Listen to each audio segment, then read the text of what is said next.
1. Welcome in, everybody. It's Monday, brought to you by Monument Hobbies. Oh, so we're not sponsored by Mondays. We sponsor Monument Hobbies. Or we sponsor Mondays. Yes, we sponsor Mondays. I believe we are single-handedly bringing Mondays back as a corporation here. Plus, when I heard this in my mind, I hear that like 1950 announcer voice you do. Mondays. Monday. Brought to you by Monument Hobbies. Have you been wondering where Mondays were? Well, we found it and brought it back tenfold. Thank you. Daryl, would you like to step up and let them know what they've won? That's perfect. That's literally perfect. Well, yes, Jason, I'd love to. And right now, it looks like they've won a new car! Don't tell Chris, he doesn't know it yet, but his car is now out the door, going to a wonderful winner in Alabama. Thank you. Is it pronounced Alabama? It's Alabama. Thank you. It's Bama. Bama la Jamma. Bama la Jamma. We're serious today. Welcome in, everybody. Who do we got? I'm serious every day. I don't know what your problem is. Ghost Hunter. Hey, speaking of Ghost Hunter, Nobody thank you was. for that 12-month He wasn't sub. speaking about you, Ghost Hunter, but he brings it back around. 1 year. And Gilborn. 6 months. Holy moly. Oh, and Monday's right behind him with 9 months. Holy moly. Welcome, everybody. Hope you had a wonderful weekend. That's crazy. Welcome back to the week at hand. The week at large. The week at large. I had a wonderful hobby weekend. Okay. With my wonderful partner, Jen. That's good. She came in and hobbied. She took all her stuff home and has it so where she can hobby at home. So she took a bunch of stuff back to the house. She came in and was painting the sculpted bear that she did a while back. Okay. She reprimed it and is repainting that. She wasn't happy with the paint job, so she's starting over on that one. So she got some good work done there. She came in both Saturday and Sunday. Okay. And painted with me for hours on end, which was awesome. It's always good to just sit, even though she gets more into a hole than I do when I am hobbying. What do you mean a hole? Like, she just doesn't talk. She's just over there focused. Like, Jen she said is she's so painting right now. laser focused on hobbying. Yeah. And I'm like, everything all right over there, babe? And she's like, oh, yeah. And they're like, okay, no exposition. Thank you so much for having the conversation with me. Jen just said she's painting right now. Awesome. Jen, where are you? Yeah, she's That's great. She came and hobbied. Ryan came and hobbied with us on Friday or on Saturday. Nice. Shout out to Ryan. We all got together, as Chris knows, and played some War Machine on Friday evening. That's right. Chris and I played a game. Yep. Chris was learning the ropes. We had a good time. And he had an amazing list with pigs. Yeah, which we found out later. He's cheating. That I was cheating. Cheater who cheats. I He guess. somehow rigged the app.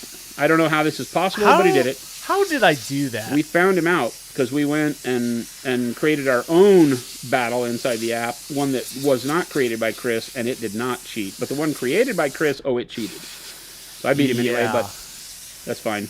I was very interested. I was really proud of myself for winning on scenario. I'm an assassination guy, and I won on scenario. That was very restrained of me. And I'm very proud of myself, and I'm not unhappy to say so. I see. You won on scenario. I won on scenario. I beat you 3 victory points up. That's true. On like turn 3 or 4. When your list is normally not supposed to do that. No, my list is an assassination list. I had to redress how my list plays, which is why I'm proud of myself, because your army was not going to allow me to play the game I needed to, because your caster sits at the back of the board and does everything from 28 inches away. I can't make it that far without dying. That's right. So I beat him on scenario. You did beat me on scenario. I'm very proud of that. It's very rare in the history of War Machine that I have won on scenario. Why do you think you beat me on scenario, though? Because I couldn't assassinate you. Oh. And because I played the game while you didn't. No, you tried.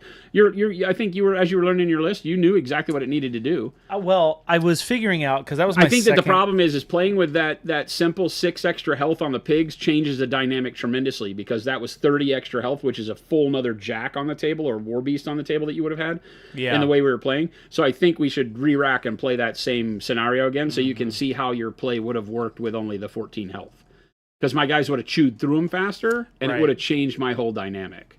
So I don't, you don't want to get too lax about how that runs. But it was a fun game. It was a good game. He has a really neat list. The pigs being able to come back is awesome. They are. I think you just have to put your dude in the middle of the table so that when they come back, you have more ability to do stuff with them. And then I needed another big guy. Sasquatch Paints, thank you so much for giving out those subs. We appreciate you. Yeah. Yeah, okay. Yeah. So we did that. So everybody came out. Philip, everybody, Gabe was gone. So Philip, Jordan, me, Chris, Ryan, from the Monument team. Had a great time with some of the locals, played a lot of games, had a lot of fun, talked a lot of smack. And then Saturday, Ryan came out and hobbied with Jen and I, and then we went out to dinner. Got some tacos. Okay, so we went out to a place called Joyride Taco, which is a good little taco joint here locally. Yeah. And Ryan had never been there. He brought it up. He's like, I heard of this place, Joyride. So we went to Joyride. Yeah. And we treated, and he got a burrito and loved his burrito. He was just like in heaven with this burrito. He was like, I got to come back here. And then we find out today they're closing.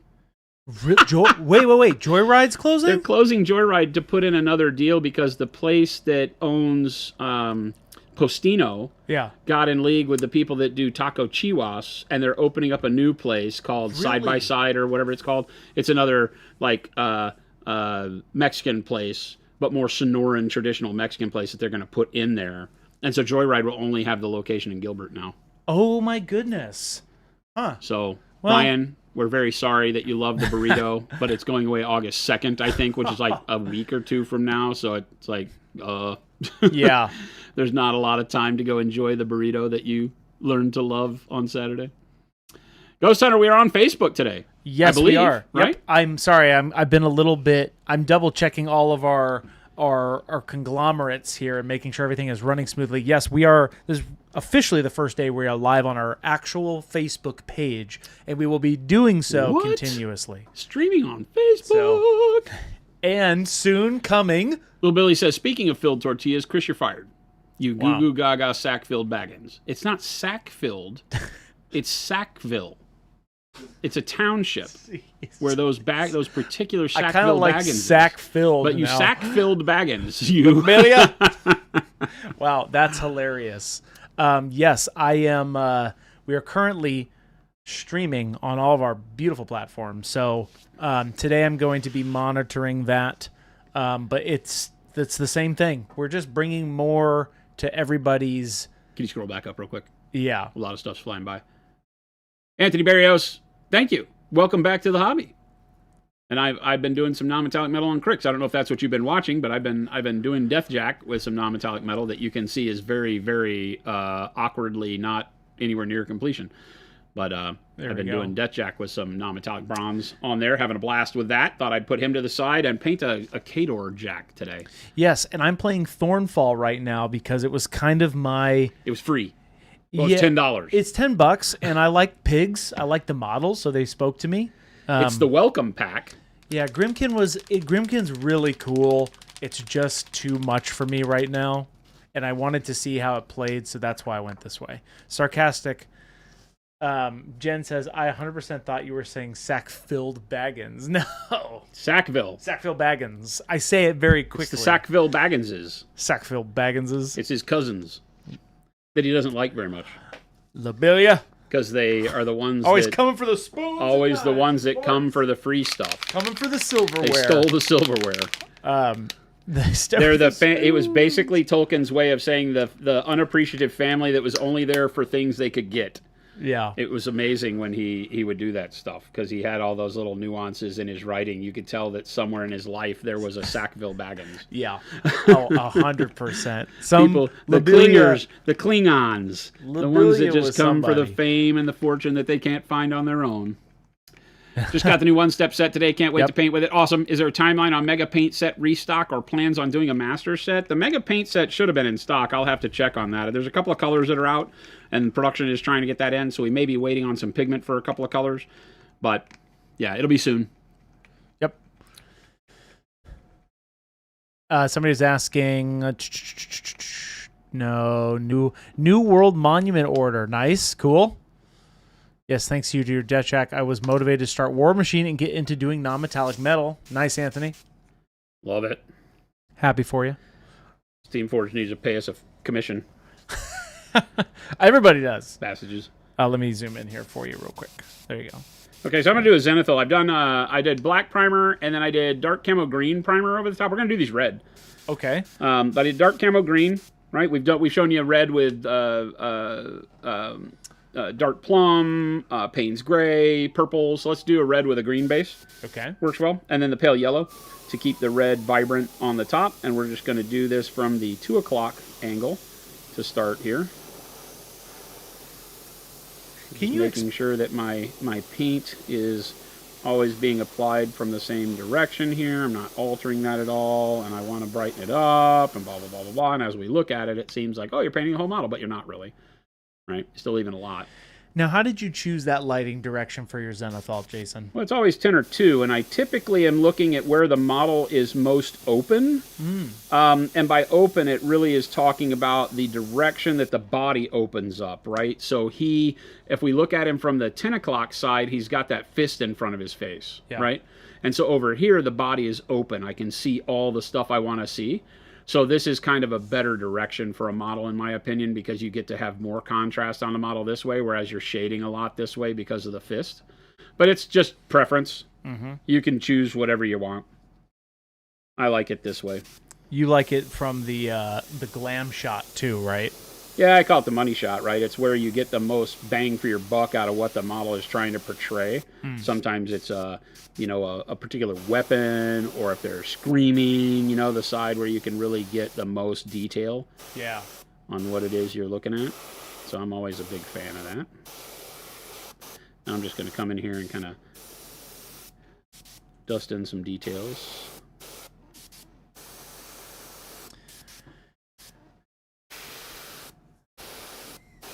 Jack So Nimble says, for a minute I thought you were painting the Khador up as the 9th Division Army with camo green base. 9th Edition Army? What? I'm not sure what that is. Khador in my Mark III Khador Army was all green, with red shoulders and camo green bodies. That's I forget what they called it. Maybe that is the 9th Division. Yeah. Is that what he's talking about? I think so. Instead of edition, 9th Division. Yeah. There was some sort of Khador division of, like, with all of the Kodiaks and stuff, right? Right. And that was how I painted up my 3rd Ed Khador. Okay, cool. Shailene and Patrick, I see your chats from over at Facebook too. PJ, Robert. Welcome, everybody watching us on Facebook. It is our first day streaming there. It is our 3rd week streaming over on TikTok. Yep. And what is, somebody was asking, what are you spraying out of that brush right now? Is that just straight white? Paint. Yes. I got all the answers. We're everywhere, Hold Shailene. tight. It gets better. It's pale yellow. Pale yellow. Pale yellow over dark camo green is our zenithal, right? I'm a big fan of chromatic undertones, so don't waste time with just black and white when other colors can be fancier. Right. It really is. It's a way to make sure that when I'm applying the red coat over the top of this, the yellow will keep the red warmer. It'll keep it on red. Whereas if I put red over white, if I go very thin with the red turns pinkish, right? Because red and white, pink. Red and yellow, orange, but with the yellow being so faint like this, it really makes it to where it just keeps it red. Keeps the red warmer the way I want it. So we're trying that. And then the green undertone, red and green, are very nice complements for one another. So I'm doing that, a little bit of that. Little Billy says, question, not a real Chris insult, because that would be too easy. When edge highlighting, do you highlight the entire edge of each panel with the brightest highlight, or do you dull down? Let me go back up here. Do you dull down the highlight when you get into the darker spots? I dull down the highlight as I go away from it, right? So think of it all being blended, right? I want everything to blend to some extent. That's always the case. And so even highlights, I say, go ahead and do them. One of the easiest ways when starting out to paint a model is you kind of base coat, and then maybe dry brush your highlight on, and then put a wash on the model, right? Yeah. And then go to town with doing your edge highlighting after that. But one of the best ways to carry that to the next level is to do the base coat, the dry brush of your highlights, then the wash. The wash knocks the highlight down, and then after the highlight is darkened, go back and highlight it again. But only, like, if you can imagine, let's look at, like, say you've got this highlight along the edge of his carapace here. Yeah.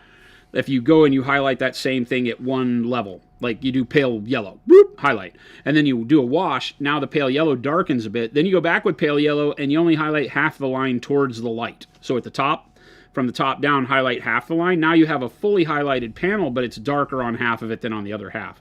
And I use the 50%. Like if you go back and do your second highlight with the same color after you've done the wash, but you only do half of each line, now you get a nice blended highlight, which gives you something that's more appropriate overall, you know, whenever you're doing stuff, so that you've got, you know, an edge highlight that fades a little bit. Pop in close. Yep.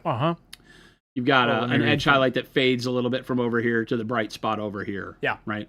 That fades a little bit from the side over here to the bright spot over here. You're doing that to where you're bringing your highlight line brighter towards your light. And sometimes it's easy to do with just a taper. Once you get good brush control, your taper, when you go from the beginning of your line, very light touch, so the line is super thin, and then press a little heavier as you go towards the light, and the line gets thicker as you go there. And that's how you get these kind of quick, like dagger shaped things, barely any color there, and it gets thicker as I go towards the end. And so you can choose to do that over the course of the model, and now you get more depth to the model because all of your highlights lean towards the light and pull towards that trajectory that you've created and make it look more realistic, as opposed to just having, you know, the old heavy metal way where the whole edge is highlighted and it looks kind of funky. To me, it looks like Tron, you know, like it's a light or of some sort. Should be looking at a palette cleanse of models. What's that? Right here. Do you ever find yourself just putting everything away for a day or so if you continue to mess up and cannot get self-frustration under control? Yeah. I mean, I get to the point where if something's not turning out the way I want it to be, this is a great question. We talk about this kind of stuff all the time. There's a lot of things that can get you frustrated. Yeah. For me, over the weekend, it was that every model I opened up was broken. Oh, yes, you were talking about that. I built the entire Crix army to go with this Death Jack over the weekend, and Jen was sitting here with me, and Ryan was sitting here with me just listening to me curse up a storm. I was just like, I was ready to just write it in. I was like, you know, I'm done. Because Crix has little spiky fingers, and they're like chaos. They have way too many spiky bit things on them, and it's just like, I can't do this anymore. You know? And so I was super frustrated, but I kept at it because I knew that at the end, when all the models were together, I didn't have to worry about it anymore. I kind of do that with the logic of, if I quit now because I'm frustrated, I still have to come back and get frustrated again because I haven't solved the problem. So for me, it's like, I got to solve this problem. How do you solve it? You have two choices. I can either throw the stuff away, right, and not deal with it ever and just write it off and be like, not messing with this, or finish it, get it done to the best I can, and now it's not a problem anymore. So that's what I did. I fought through it. I built 56 or something models. You built a lot, though. Like over there? Over 60 models, because I had to fix 12 of these Khador models that came shattered, too. Yeah. So I had to glue all these. Every single jack in the Khador box was broken at the ankles, so I had to put them all back on their ankles, which they have very thin ankles and big bulk up top, so I'm hoping it holds.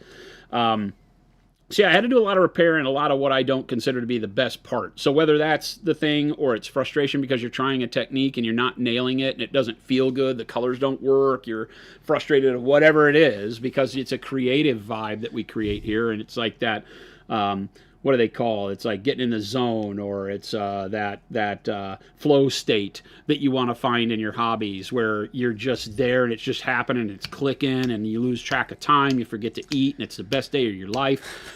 And if you have that expectation, because it's like that a lot of the time, and it's a great hobby for that, but then you get in and it isn't happening, then it sometimes becomes easier to become frustrated, even though the thing that's happening shouldn't be frustrating you. So sometimes I just take a step back, take a breather.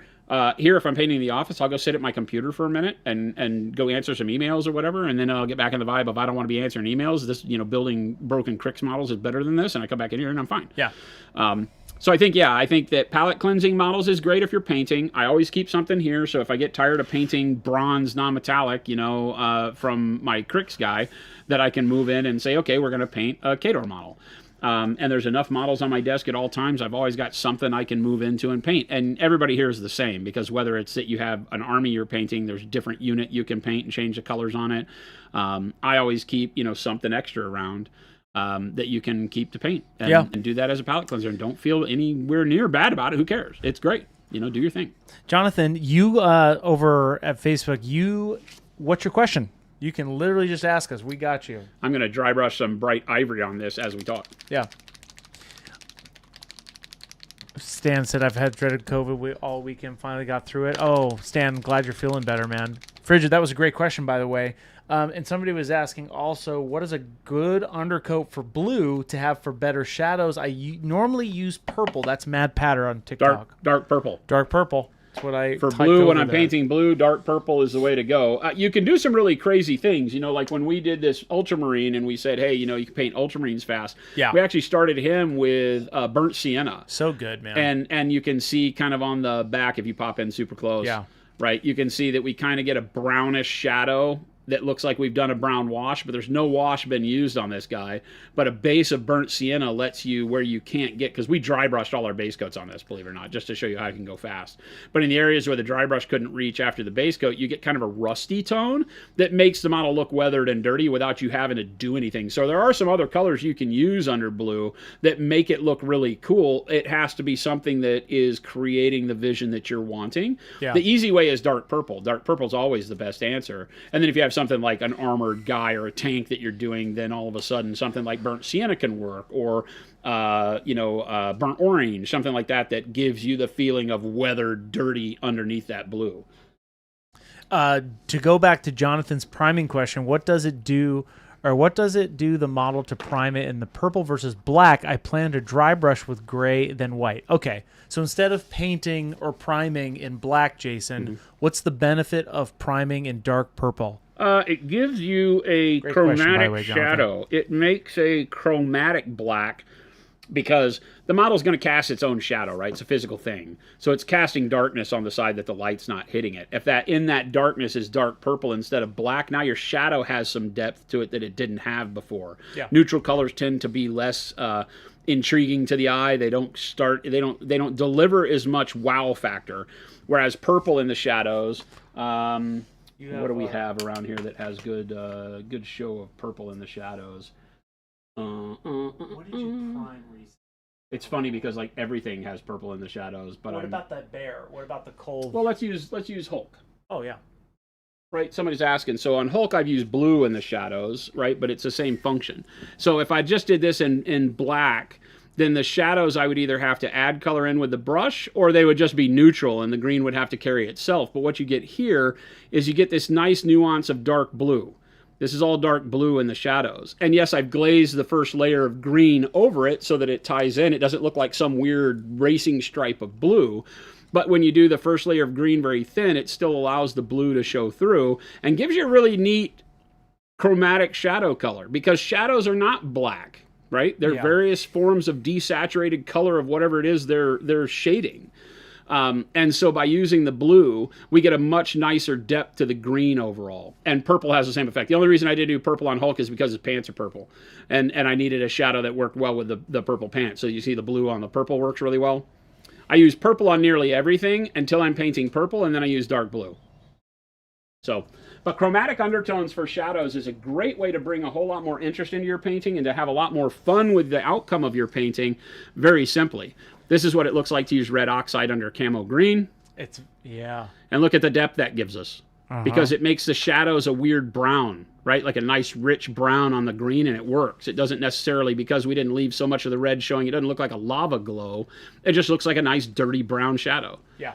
And so that can be really neat and interesting that you wouldn't get from having black or just dark green, right? So chromatic undertones for shading is one of the most powerful tools you can use early on and get good at it to make your models way more interesting without having to learn a new technique. You're already painting a shadow on the model. You're just normally using black primer to do so. So if you even don't use primer, if you just take the model and prime it black and then paint it dark purple with a brush and then start your normal stuff, whether you want to do a zenithal or start layering your colors on top of it, you'll get a much cooler result if you leave just a little bit of that chromatic color showing in the shadows. There you go. I just bought the one step. Can't wait to use it. Plus an extra bottle of secret sauce, special Nice. sauce. Nice. Good stuff. Okay. There we go. That was a big sigh, Chris. We're good. Just love that Army Man, says AVN. He has this this is my life look. He's definitely has that blank stare for sure. He only has a blank stare because he doesn't have eyes.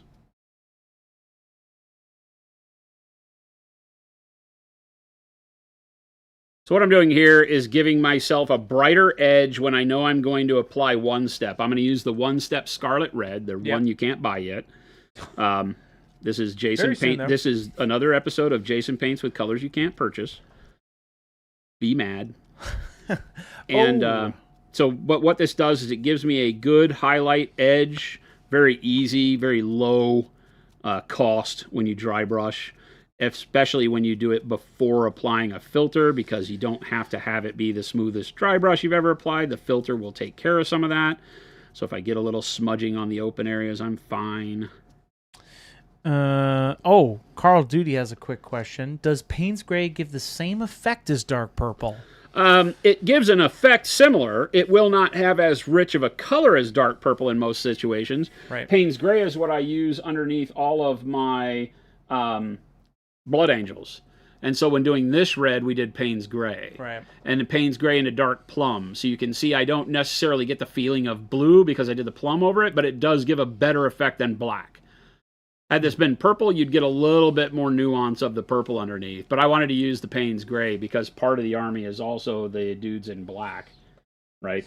Oh, yeah. The Death Company. Yeah, right. And so the Death Company guys are black army that I've used basing with Payne's Gray as my black armor, and then I use the dark plum on them. And so you get a little bit more nuance to the shadows being red on the black armor, and then blue on the red armor. Nice. And so that's how I decided to tie the army together. Otherwise, I would have used purple. Purple works great for red, but... Gotcha. Are you going to use a brush or the airbrush with this new Scarlet Red? Brusha. Scarlet Red coming out. I'm going to brusha on it, I believe. What's going on? I guess I could do it with the brush. You could. And see what we get. Like a big brush? Like a BAB? I've been doing that with the elves, right? So I've been using the dark blue black with the brush to do the entire Dusk army. So yeah, Anthony's I could do this differently or the same or whatever. Anthony says, "How do you go back to reinforce the colors in your shadows for the best effect after you finish working up a model?" What's Great happened question. that makes me need to? Have I just put too much other color in it? Is that the thing that you're thinking? I think Why am I having to reinforce the shadow? Typically I don't, because typically I don't have any problem with them. They just are the color I want them to be. I paint away from the shadows with every subsequent layer of paint so that the shadows should not get any interference of color. Now, if you're airbrushing heavily for your base coats, then you can mistakenly get color into crevices you didn't want it. So I understand that. Mm-hmm. So maybe if that's the case, then you can go back and glaze the color that you used for the chromatic undertone back into the shadows. That's the easiest way. So if I did it with dark purple, I would go glaze dark purple or purple transparent or something like that into the shadows. That gives you great control if you're comfortable with glazing. That gives you a great way to add that color back in and get more of it where you want it, but control it, right? Yeah. Because you might not want purple everywhere in the shadows, maybe just in certain spots where it's highly visible and makes it look cool. And that way you get to really control that. Typically, I don't worry about it because, like I said, my models don't get a lot of interference in the shadows that I don't intend for it to happen. And some of that is just based on how much you leave of your color in the shadows to begin with, right? Because you're going to want to make sure you leave enough of, like if you're doing dark purple in the shadows, enough of it showing through your base coat that it survives all of your other layers of work, because you may do glazes, you may do washes, you may put other filters on. And if you're doing all of that, then you need to make sure that you've left enough of, say, the dark purple showing to survive not just your base coat, but all the other things you're trying to do.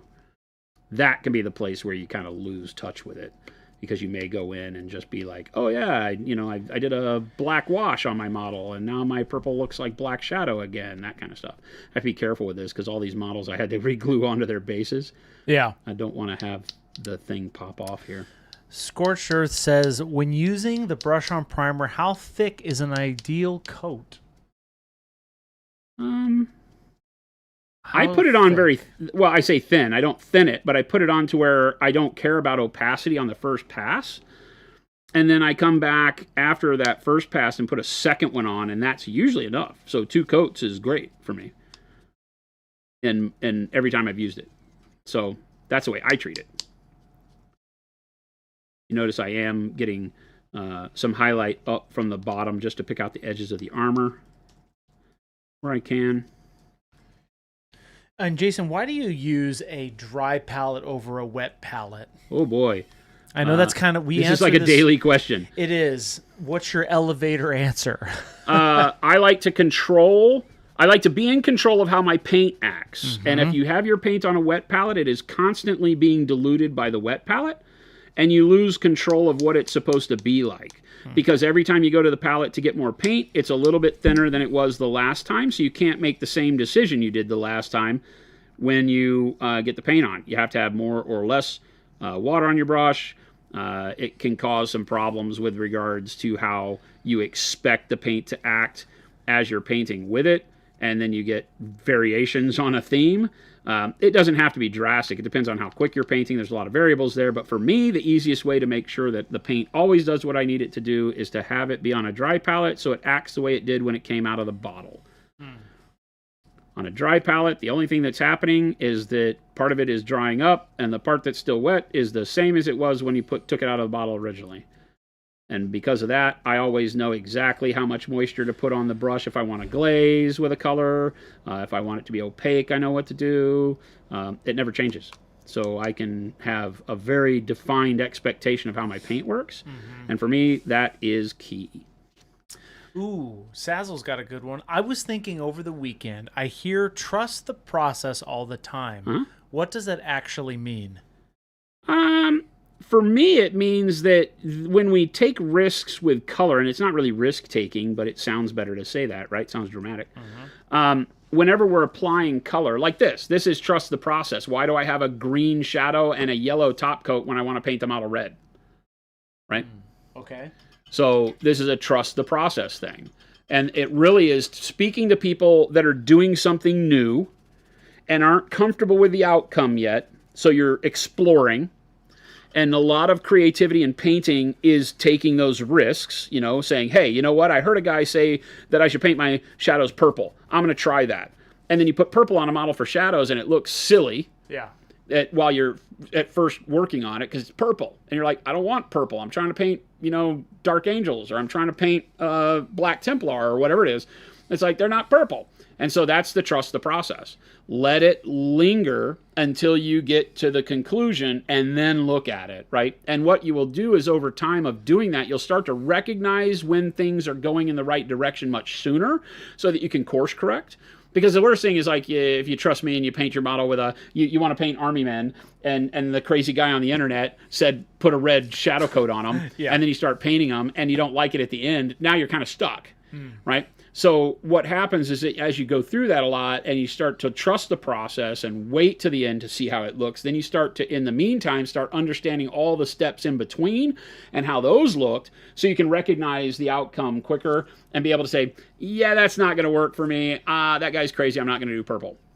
Whatever it is, because it's all subjective, right? It's you liking the outcome of your model more so than what I tell you to do. But that's what trust the process is. Right? Your dad's company makes the Evo bag, and I have to fight every day to not steal the sample. Le Fish, your dad's company makes our Evo bag?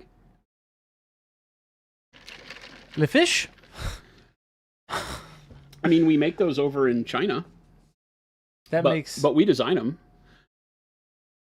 So he works for the company over there. Interesting. Huh. Awesome. That's crazy. Cool. What a small world. That's really small world stuff right there. That's sweet. LaFish, welcome in. Medium length question. Love that. Right, so that's the dry brush. The dry brush just tightens it up and gets the edges defined, pulls out all the rivets, gives us a little bit of brightness. It's not crazy. I didn't do white, right? Sometimes you would do white if you really want the edges to pop. But for us, we just want to make sure that they're defined with a little bit of edge highlighting to go. Now, I don't know if I really want to do this by brush. I think I want to airbrush this. Because when do you decide if you're going to airbrush rather than hand brushing when it comes to one step? That's kind of a broad question, but I guess it's just preference. For me, it's laziness. Oh. The airbrush is going to make the process quicker when I'm down to painting the whole army. Oh, I just did the Dusk army, and I had to mix the one-step dark blue black in a viscosity and opacity that I knew was working, test it on a model, then reproduce that and do a whole 25 mil cup, and then brush it on. And it was more time than I wanted to spend to get the effect. It gave me a great effect, right? So, you know, when we look at those models, they turn out great. Yeah. Oh, yeah, right. So as I'm doing them, you know, the brushing on of the one step was great, and I just filled a BAB with material or a number 6 with material, but you can see how I get some glossiness to it because I flooded the model, right? Because I just wanted to put a ton of material on here to see how it worked. It worked great. It's fantastic. It gave me the coloring I want for this kind of chromatic black armor. Works great. But it was a lot of time to do 50 plus models like this. The airbrush will apply all of that much quicker. Each layer will dry much quicker and keep me going. And when I know I'm not looking for the same nuanced color, like the chromatic black is something that you have to, when doing the black blue over the grays that I did here, it was something that I knew I wanted it to be a specific look for my black armor. So I did it, you know, with a particular amount of time willing to invest. I just want these guys red. You know, I don't care. I could use Pyro Red. I'm just going to use the one step. There you go. Simply using one step so I can show you stuff you can't buy yet. Sifter Bear has a question. I'm horrible. I know it. Medium length. I don't know if this is cheating, but I have an idea. I love having a sunset lighting for this month's challenge. However, I do not own an airbrush, and I'm struggling to figure out how to get that orange-yellow lighting without it becoming a glazing mess. Do you have any tips? So that's not a medium length question, Swifter Bear. That is you need to be able to glaze very well to get that to happen. Or wet blending. You know, there's techniques that can get it. You're going to need to blend those colors because what makes a nuanced sunset color what it is the same thing that you see on Jen's Tiger. Yeah. Her blending makes this what it is. That's wild. Right? And she did all this by hand, no airbrush, and she can do this. So can you do this? Because you can make an amazing sunset coloring on your model if you can do this. You can do it! And that's really just going to be a finding the way that you prefer to blend colors and then go for it. Right? That's a trust the process thing. Because remember, you can always go back and forth. When you're creating environmental lighting, you can mess up and fix, right? Yeah. Quite easily. Because technically you're not really having to paint over a completed model. Most of the model's coloring is probably going to come from your lighting. Yeah. And so if the lighting is the main color of the model, it's just the same as if I mess up the brown when painting the boots. I just paint the boot again. So I think that's a thing that a lot of people have trouble getting over, and that's one of the things the challenge is going to expose is to people when you're painting something that is where the only light is the light from the environment, right?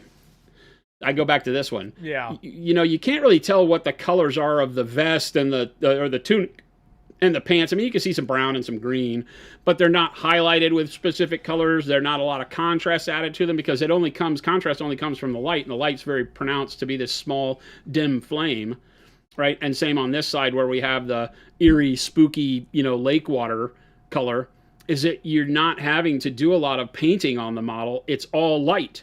And so if you get in there and the light's not right, you just darken it up and put it on again. Yeah. So the same thing when you're doing your sunset lighting. You're just going to put the lighting on there, and if your blend isn't right, you're just going to paint it over with whatever your base coat was and start again. So just take that fear away and say that, when you say glazing mess, I mean, it's only the mess you make, right? And so just keep chipping away at it and do that blend the way you like it. And D Bowler's asking, what's the difference between filtering and glazing? Glazing is a type of filter. So the parent is filtering. When we say filtering, we mean put a low opacity color over a base coat so that you can see both colors and how they interact. It's a form of blending when you really want to get down to it. Okay. So the top parent is blending.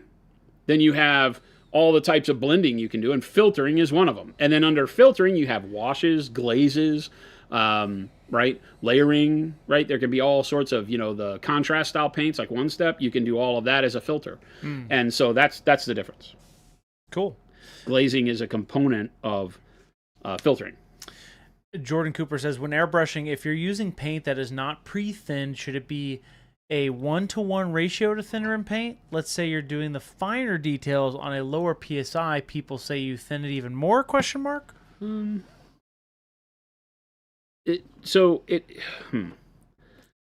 This isn't a perfect answer. There isn't any one silver bullet answer to this question. Yeah. Airbrushing, like watching me airbrush right now when I did the pale yellow on this model, I thinned it a little bit because it's a bright color and I didn't want it to create too much contrast texture on there. I wanted it to blend better with the green, because going from dark camo green to to pale yellow is a big jump. So I'll typically thin when I'm going to my bright colors so that I don't get too much contrast, because the thinner I make it, the more it blends with the color I'm spraying it over. It becomes a filter, like we just talked about. Yeah. Right? I airbrush a lot without thinning at all. Right. I just put the paint in the airbrush and go, because that gives me 100% the color I'm airbrushing. It makes it easier to do in one pass, right? So there's a lot of laziness to the way I paint, and one of the lazy ways is when I airbrush, I don't thin the paint, so I get all the color all at once. Boom, then I'm done. Now, I will thin something like this scarlet red I'm about to put on, because I want some of this yellow to show through, and because the airbrush can apply a lot of paint at once, I want to make sure I thin it down so that I can put multiple passes over this to bring the red to where I want it. Right. I'll do one coat, and if that's not right, I'll put another coat over it, and I'll filter it lightly and do whatever I need to. So I'll thin when I know I want to control it better. So that is a thing that helps. If you're not familiar enough or confident enough with your airbrushing, then it is always better to thin the paint, because you can always layer to where you want to get and to what looks good, whereas if you put too much paint on the model, you can't take it away. Yeah. You can't erase the paint without starting over, painting over it, right? But you can always build color up. So if you're comfortable with that, and that's, again, we have a very cohesive conversation today, because that's a lot of trust the process, right? If you are comfortable with that, and you know that you're okay when I spray that first base coat on and it doesn't look quite right, that I'm confident enough to know I wait for that to dry a little bit, give it 5 minutes, and then spray another coat over it and check and see how that looks, then all of a sudden you're ready to go. Then you can thin everything like 1-to-1. Put 1-to-1 water or medium or whatever to paint and get it to be thinner, and then spray it that way. And then that way you're always working up from maybe not quite right, but going to be able to build to being right, and always missing the part where if you don't thin it at all and you spray it on there, it's like, right? LaFish is asking, how often do you use varnish? I just started experimenting with those. It kind of depends, right, Jason? Varnish is a medium, so yeah, I don't use it a lot, but it's not unheard of in my process. On those dusk models, once I get the bulk of the color on them, I will put matte varnish on them, because I got a little too satin with the One Step based on how heavy I put it on there. So if I ever wind up with a finish on the model that I'm not happy with, I'll use varnish. I'll use gloss varnish for things like wet effects, eyes, lips, things like that if I need it. So there's times where I do. I typically don't use a lot of varnish, and when I do, I'm mixing it into things. Like I use the matte varnish to mix in with our satin paint sometimes, gloss varnish to mix in with paints to get them to be a different finish for me if I need them to be. But they are just mediums. Remember that a varnish doesn't have to be a top coat. It can be, but it can also just be mixed in to change the sheen of the paint that you're using. So, but yeah, when I hear you say that you're experimenting with them, I'm all hands on deck. I'm like, great, that's the way you should do it. Oh, I need to finish thinning this. Can you make a note? We need some One Step medium, ASAP, like stat. I'll text Gabe here. Not like today, but soon. because I have used an entire bottle. Little Billy says, Jason, how do you know which colors to use for underpainting? Are you applying specific color theory before painting it, or do you just do whatever because you feel like it? Do what it feels is right or is going to be cool. Experimentation is what got me to where I'm at. Not being afraid to test something, you know. I always say the biggest catalyst in my entire painting career, whether it was on canvas or models or whatever, was understanding you can fix every mistake. Yeah. The only mistake you can't fix easy is when you break the substrate. You know, like if you get mad and throw your canvas across the room and wreck the canvas, well, start over. You know, but as long as you control your emotions and don't let that be the problem, you can fix anything, right? And as soon as you realize that everything is fixable, that in art there is no, you know, there's nobody on a heart monitor that's going to die if you get it wrong. There's no emergency in art. That as soon as you realize that, then everything becomes easier. You know, playing around with colors, experimenting, you know, taking risks, all that just becomes second nature because you're like, what's the worst that could happen? You know, I don't put too much stock in getting bummed out if things don't work. You know, I admit that sometimes I have a great idea and I just know in my head it's going to be great. And then when I do it, it sucks. And that sucks, but the way it works, right? I've had a lot of times where I've thought about a color theme and I'm like, oh, this is going to look freaking great. And then you put it on the model and you're like, I'm never painting that again. And that's fine. There you go. We're not going to experiment with Chris being fired. That's not how that works. I'll take the bullet. But thanks for thinking of him like that. BP says, speaking of glazing, I've been having issues with some paints where there's so much pigment that by the time I've added enough water to get good consistency, it doesn't flow right anymore. Should I just switch to using medium instead of water, or am I doing something wrong? So paints with a lot of pigment will always cause you a little bit, or can cause you a little problem if you're not, you know, 100% on how you're thinning. You know, every paint's going to act a little bit different. We get into that story, right? And so it can be frustrating. I totally get it. I don't know that there's a way other than practice with what you're doing to get used to it. I'm a fan of going too thin, especially when glazing, so that you can add another layer over the top, right? Like me right now, we've thinned this paint down so that I can get whatever one coat of red looks like on this model real quick. Nice. And it looks really good. And then as I go back, I can say, well, that's still a little too desaturated because maybe the yellow is making it so, because you can see I'm not really loading the surface up with lots of paint. I'm kind of feathering it on there just enough to get color. I'm about 4 inches away, so I'm not going to puddle paint up as I go. And I'm just going to make sure I get a good amount on everything. I'm seeing that the shadow pops through. I'm glazing with the airbrush right now because I'm using a thin paint. I'm applying it in a method that keeps it from being overloaded with color. And this is a tremendously pigmented paint. Our one-step paints have a tremendous amount of saturation to them.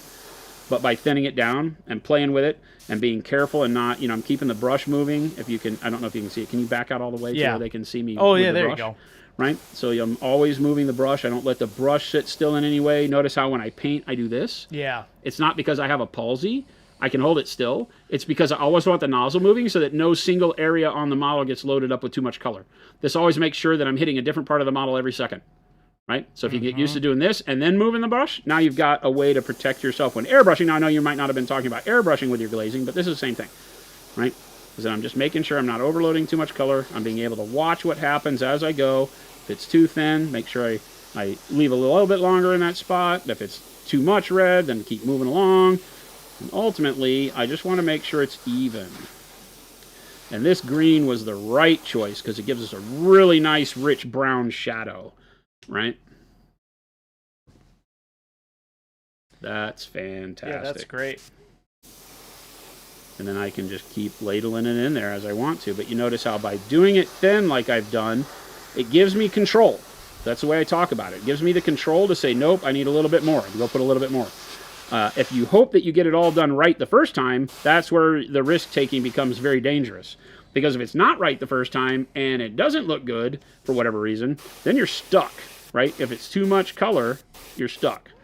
Oh, I'm out of color. I'm like, why isn't this working?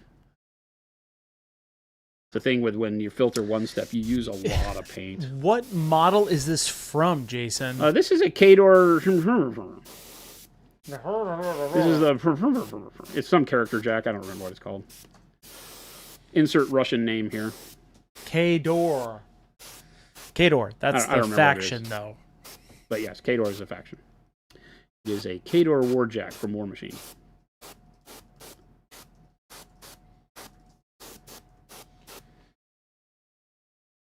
And holy, that looks good.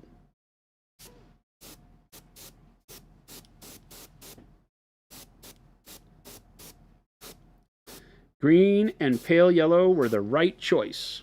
Right. And when you get in close on this guy, you'll see that red super pops, and that my dry brushed edges are a dull red highlight, which sets me up for making my highlights really easy because they're already highlighted with a mid-tone. And now I just put the bright on them so that you see how the dry brush is worthwhile. And you can see that really nice, rich brown shadow that it comes out of the green and the red mixed together. That's what happens with green and red. They make brown. That's why they're complementaries. They're great shades for one another. And we get a nice amount of gradient from the airbrush application of that pale yellow. So we keep our light source.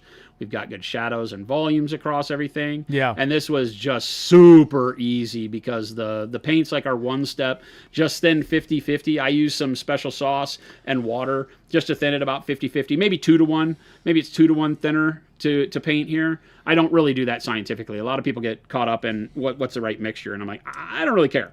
Yeah. I just make sure that the red is thin enough to where I can layer it on like we just did. And that gives me a tremendous battle-worn red. Right? That gives me something that I can work with that looks dirty like a oil belching or soot belching Warjack would have. So very pleased with that outcome.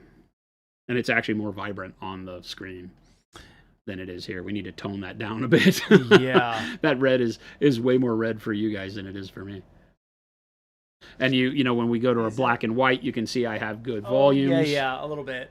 Right. This one's an interesting red. I have good volumes on it. I've got good shadow on everything. I'm not too bright or too dark anywhere. I've got good gradients to start with. So this is the way that you get a perfect base coat running. Bingo. Nice. Too easy.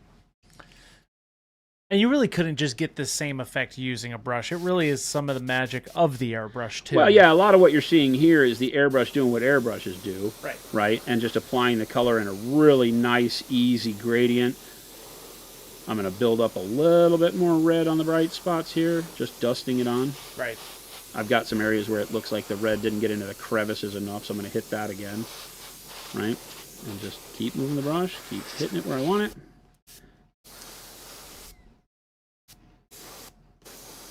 The nice thing is because these don't have any opacity to them, we're just going to turn the shadows a little bit more red. We're never going to boost the shadows all the way up to being opaque red.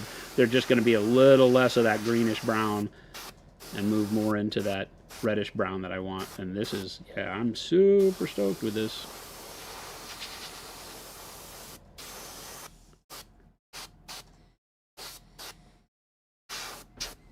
Shadowcast, so how does your War Machine play versus other games? Or how does War Machine play? So I'm very biased. It's one of my favorite games of all time. It is the game that I think I've probably invested more in my life in than any other game. I've never been as invested into Warhammer games. I played Warhammer Fantasy a lot, so maybe Fantasy back in the day before they blew it up and turned to Age of Sigmar was by far one of my favorite games. But then that was the time of War Machine. So the reason I got into War Machine was because Fantasy stopped really being supported very much. It was actually before all that. But, okay.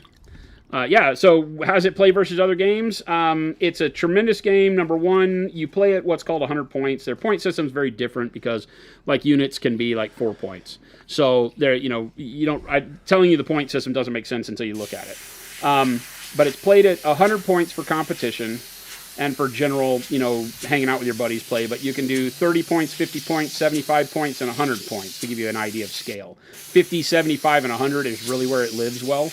Yeah. And like Chris and I played a 50-point game, and I think both of us had like 12 models on the table. Yeah, no, I had a bunch. Well, you had a lot because your list is built around a swarm of 7 You didn't pigs. have many. You didn't have many. I might models. have had 12 models. Maybe. Because I had more than 12 because I had a couple of units of 3. So I want to just see what that red looks like over here too. See how much more it is. Oh Yeah. Yeah. Okay. I was just curious. The other day I noticed when we were doing... Your monitor is... We were doing yellow... Our monitor needs to get changed. Yeah, I'll send you a link. I was thinking about that this weekend. Just buy one. I will. He told me, chat. Just buy a better monitor. Perfect. But or swap it for one of the ones on my desk if those are better. I don't care. Hi, Jason. What kind of vibe or environment? Well, I'm not done with my question yet. Oh.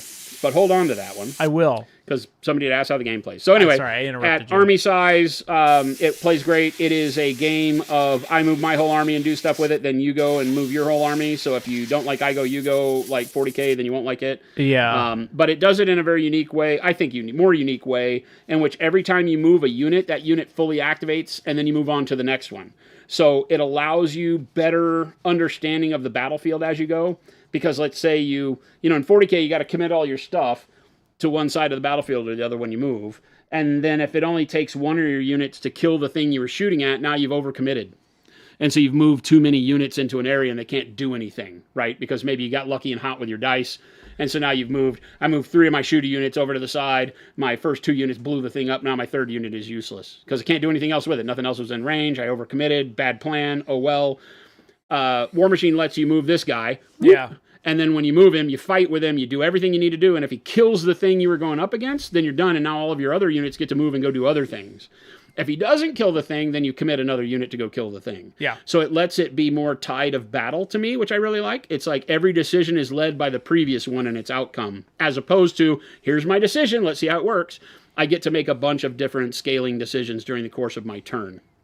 There are a lot of things that the opponent has that can happen on your turn that make him or her play during your turn as well, which is cool. Yeah. Very thematic.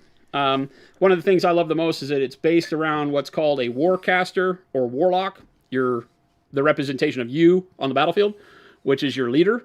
Yeah. And your leader has a specific set of skills and spells and an ultimate that they can do once per game that is game defining.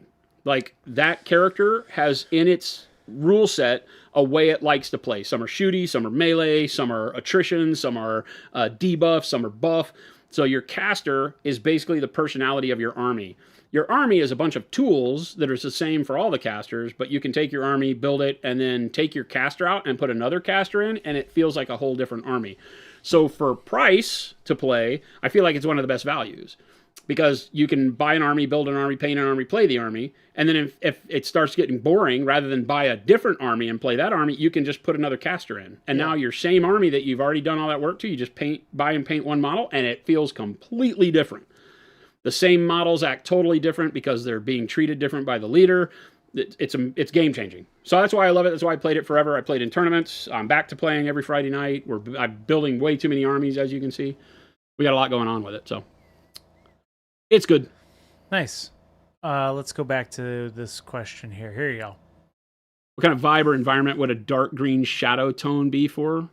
Well, that's what this was. And with red, it's just because they're complementary colors and it gives me brown as a shadow, right? Because red over green gives me a form of brown. And so that gives me a dirty red, right? That another red wouldn't have been. I could have used brown straight and then doing red over brown. That would have done the same thing. But green under it is kind of fun, right? But dark green gives you dirty, right? Like swampy dirty, in my opinion. Like when you use dark green, you get a feel of dirt. Earthy tones typically lead to dirty. Yeah. Cool tones typically lead to clean. Like blue underneath a white makes it look like hospital white, so it feels clean. It's a psychosomatic thing that we think of with color. It's like they say you should paint the inside of prisons pink. It doesn't always work, but you get it. For a lot of people, that pink is calming, but it's not for everybody. Yeah. Like pink makes me frustrated, so I don't fit the mold. When I sit in a pink room, I get antsy. I'm like, why is this room pink? This is the worst color in the world, because I'm a color guy. Most people don't think about color, it might have a different response to. Whereas a light blue would have me being calm, perhaps, So yeah.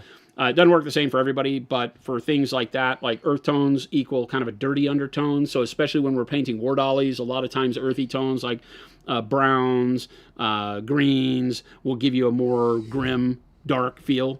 But I like purple, right? Because purple just gives you a chromatic black that gives more interest to the model, so visually appealing to show that the model is more artsy-fartsy and makes it look cool.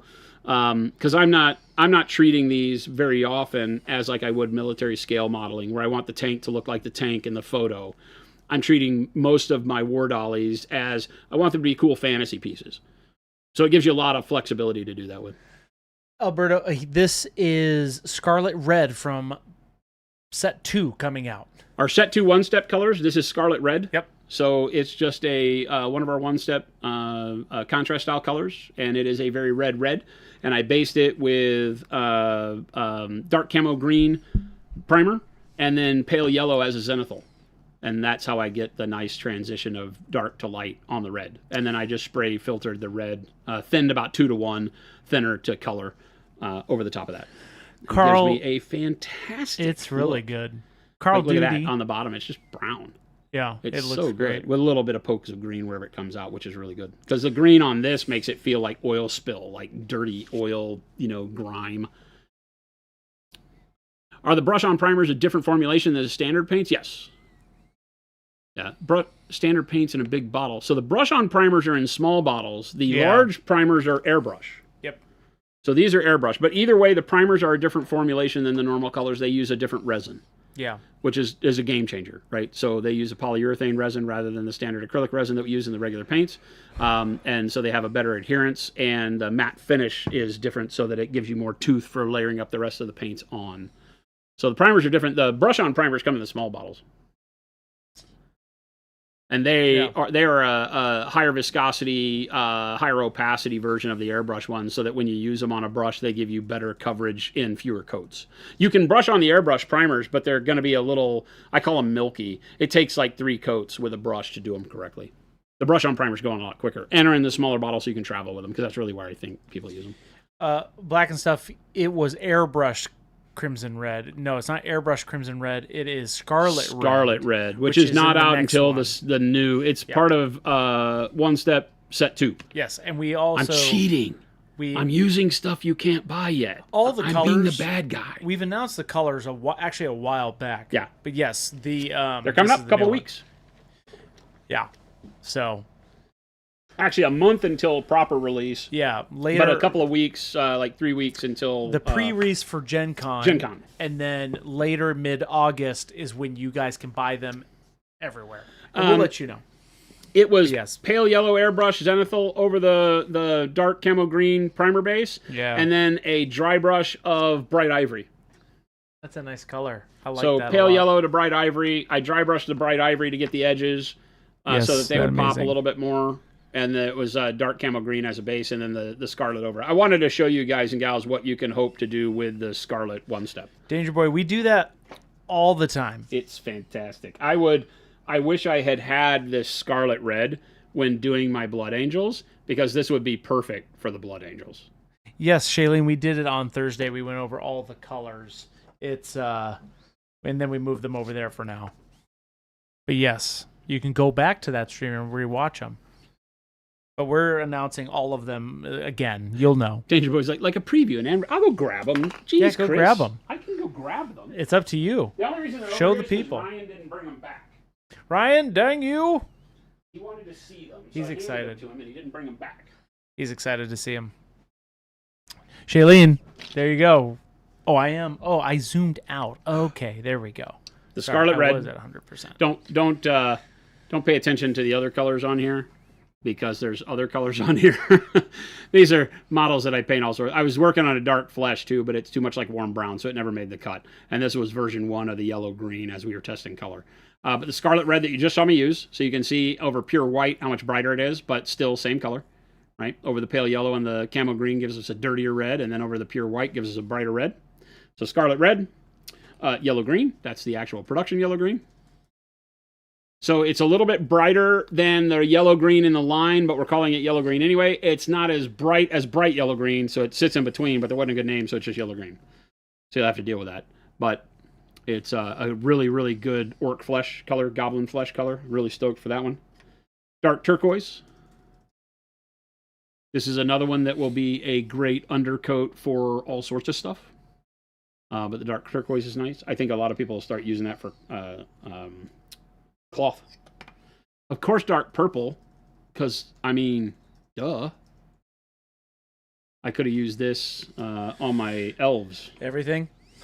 No, on my elves, because I'm doing purple cloaks on the elves and stuff. Dark I didn't brown. want to apply it messily because I had already done the Sure. armor that way. Dark brown. Yeah. It is neither an umber or a burnt, so we just call it dark brown. It's not a color Yes, that's in the main coup. line. It's kind of like, well, it's not even a lighter black brown. It's literally dark brown. So, dark brown, fantastic color. I mean, I'm going to say all these are fantastic. I'm kind of biased. Deep blue. Right? Mm-hmm. Deep blue. Deep blue. Bronze yellow. Mm-hmm. We've got two really good yellows in this one. We've got warm yellow in the first release, but we have two really good yellows in this one. The olive yellow and bronze yellow. Olive yellow on the right, more of a green, and bronze yellow, more of a brownish orange. Both of them fantastic for non-metallic gold. Yeah. I have been showing you how painting a base of warm yellow or bismuth yellow or yellow, golden yellow, you can paint a normal yellow as your base, just even coat, and then put this over the top and then highlight it with pale yellow or bright pale yellow or bright ivory, and it's just instant non-metallic gold. It just makes life so much easier for that Temu Wish.com style non-metallic metal. Also for Nurgle or anything you can imagine that needs gross stuff. Dark green blue. Dark green blue, your Horus Heresy, Sons of Horus right there, man. Fantastic. Or your Dark Eldar. It's perfect. Jakari. This one's the sleeper. Bright slate gray. Bright slate. Bright slate. This has a light dry brush of white because we showed on stream after I did the coat on there how it works so well for white, but the arms are just flat. The torso has the titanium white dry brushed over the top. So the back does not. So you can see that the bright slate gray is a perfect way to do white armor. If you're wanting to do stormtroopers or bots of any kind or anything that you want to do like that, it gives you a really great way to do that. It does lean a little blue, so it's going to look a little cleaner, but you could do this, dry brush it, then put a really thin down brown wash on it if you wanted to dirty up your stormtroopers and things like that, but it's going to give you a really, really great base to do anything you want to do white. It just works fantastic. And then last but not least, black. Just a pure neutral black. Yeah. And then rust is in this one too. Yep. So the rust that we did special at Adepticon is in set 2 for the 12th color. So you got 12 amazing colors coming out in less than a month.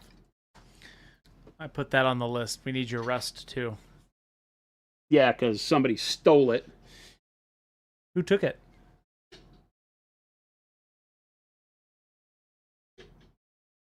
What's that? Who took it? You know. He's in chat right now. We're not going to call him out. I don't know, actually. Super Duper? Did you give that to Super Duper? No. Oh. It was a community member. Philip says, no, I didn't. It's not Philip. Thank you I'm so not much. gonna call him out.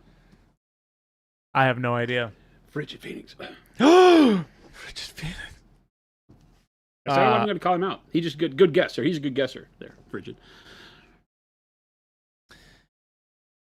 Well, there you go. And keep an eye out. But like Jason said, the pre-release is happening at Gen Con, and then the full release is happening mid-August. So keep an eye out for those dates coming out soon. But we just told you, so Gen Con, if you're going to Gen Con. That's the pre-release. Kind of like what we did for Adepticon. And by kind of like what we did at Adepticon, I mean exactly what we did at Adepticon. Exactly what we did at Adepticon. My wallet is ready, says Sidious. Nice. They're so good. So good. It was very interesting. That bright slate gray. It's a dope shadow for white. So I think you guys are gonna like that for your stormtroopers.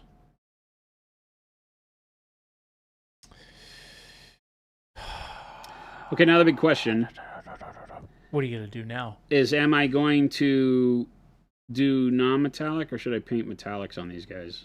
I have to choose for a whole army. Metallics. I have to choose for a whole army. True metallics. True metallics. I think here's why. Because I think that would be cool. And that is it. And what? And that is it. Oh, because it would be cool. I think it'd be cool. Both would be cool. You can't go wrong with either choice. You have done a lot of non-metallic, but if that's your preference, do what you want. That's my preference. We do have a lot of people who like seeing you use our metallics. Wink, right. wink, nudge, nudge. All right. Hint, hint. Okay. You don't have to. All right. You don't have to. Okay. No. All right. Do what you like, Jason. Okay. Jason, you do what you want. I have to pick out what's supposed to be what is the problem. Yeah, aren't these all metal? That's what I'm saying. Everything's metal. Everything's metal, but layer over layer, what do you pick to be bronzish and what do you pick to be not? I guess the easiest place would be to start with all of the silver stuff because I can get away with that. So we will grab some dark silver. I could cheat and use the new ones. You could, but they're not going to be that new soon, so people will be able to get them very soon. I don't want to paint with the new ones. They're further off than I like to cheat people with. Thank you for... Bogus says, thank you for dark magenta. Thank you for using it. It's an amazing color. Dark magenta. Yeah, Shadowcast, to kind of answer your question above, the brush sizes are the brush sizes we make, whether they're in the size in the set or by a single. If it says it on there, it's the size on there. So I don't know what you're really asking there, but those are all of our sizes if you go check out that link to our brushes if you want to browse all of them. Does that make sense? Hopefully that makes sense to you. Here we go. These are all the sizes that we make currently. That's the singles page, but then it gives you a better layout of all of the single sizes we make. And then if you read the descriptions of all of those, right, all of the sets, then you know exactly what comes in them. And that's my TED Talk. Okay, he's doing true metallics. Yep. Nice. If you'd pay attention to me from time to time. I do. I'm paying attention to many people right now. You don't pay attention to me at all. I'm paying attention to you. You pay attention to all the other people. Chat, they get your time, I pay the bills. That's how that works. They get the time, you pay my bills, and you pay my bills because I give them the time. That's kind of an Inception type thing that's happening. But I think it's true. Where does it end? Oh, gonna steal this when I get back my quick K-Door. Yes. Scarlet Red coming out in set number 2. I think people are going to go berserk. I was asking, do you make other sizes? Out of this set. It's crazy. No, Shadowcast, we don't. What's that? Shadowcast was asking about the set sizes. But no, you can buy them all in sets if you like, or buy them as singles. Yeah. For brushes, you mean? Yes. Nicholas said,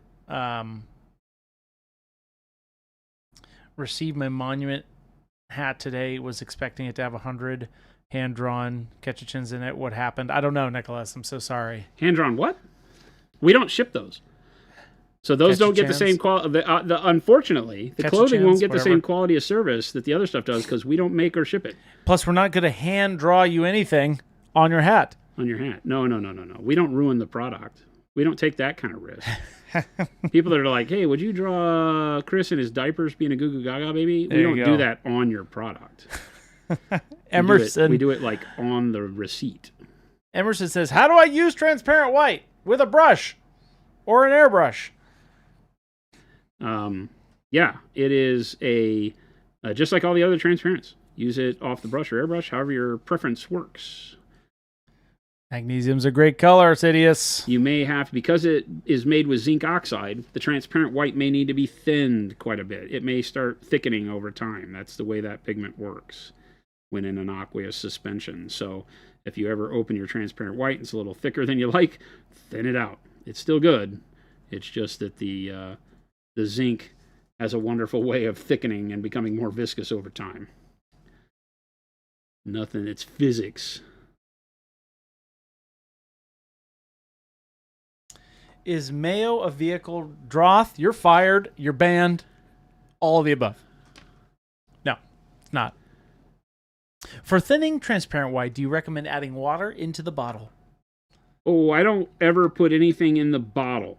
Thin it as you need to use it because it's thickening due to a physical reaction of the zinc, not because it is thinning, not because it's evaporating in the bottle.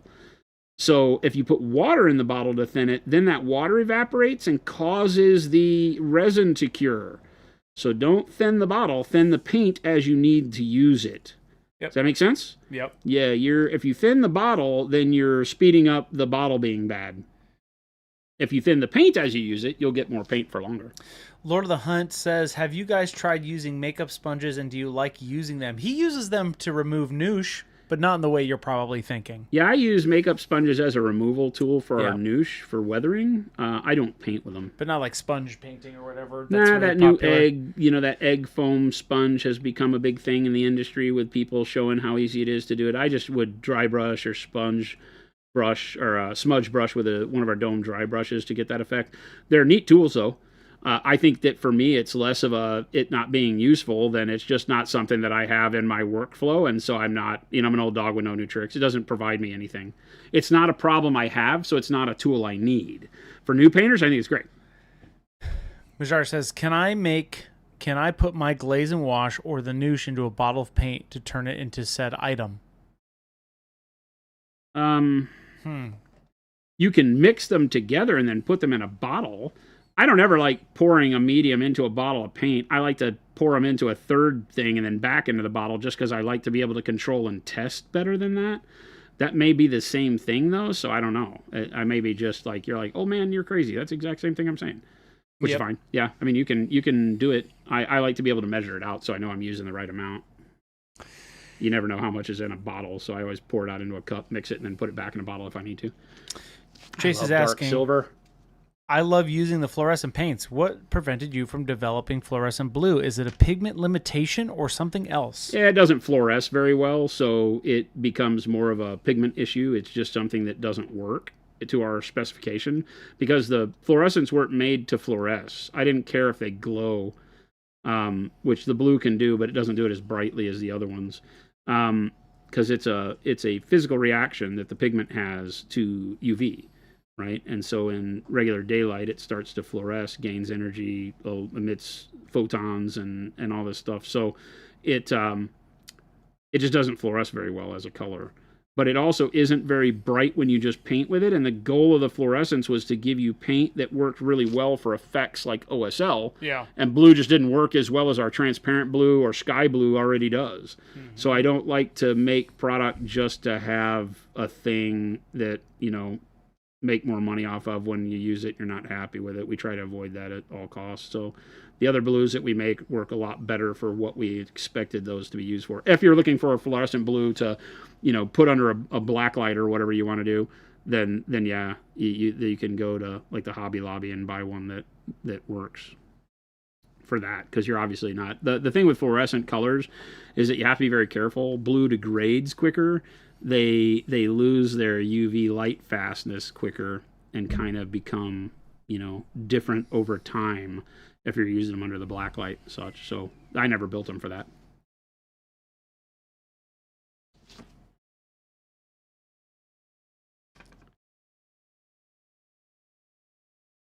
No, there was not an impromptu stream this weekend, Sigavax. Why? Although I did find out that I can start doing that again and not worry about you people losing your stream streak, because that's honestly why I haven't been streaming from home. Why is that? Well, because everybody got so butthurt about their stream streaks. But what I found out is that you have 24 hours to go back and watch the VOD. Oh, really? Yeah. I didn't even know that. Yep. They made it to where you have 24 hours to watch the VOD and keep your stream streak. And the stream streak thing allows you to miss. You only have to watch one stream every 48 hours to keep your streak alive. You can miss one. Oh, yes. So they may have changed a lot of that, but yeah, I'm not worried about it anymore. So, yeah. Ta-da. Oh, interesting. I didn't realize that. So yeah, so now we can go back to. But yeah, Sigavax. Yeah, Cydia says that's new. Interesting. Yeah, I haven't heard about that. Sigavax said you lost your stream and I was sad. And they did stop the notification. However, just curious, they did stop the notifications. Yeah. What do you mean notifications? On Twitch's end, I'm not sure. For what? For. Are you getting notified when we go live? That's weird. A lot of people still get them, so check your settings. Yeah, Twitch has a lot of limitations with how many people you follow and how it allows that to happen. I never know why, but like Twitch will drop people's follows. Like if you're subscribed to somebody, not subscribe, follow on Twitch. But like if you followed somebody on Twitch, there's a lot of things that will cause you to like unfollow because you've reached some theoretical limit to how many channels you can follow. Yeah, and I wouldn't, Twitch is not the perfect app too, so I wouldn't put it past them to mess something up on stream streaks, regardless. you know.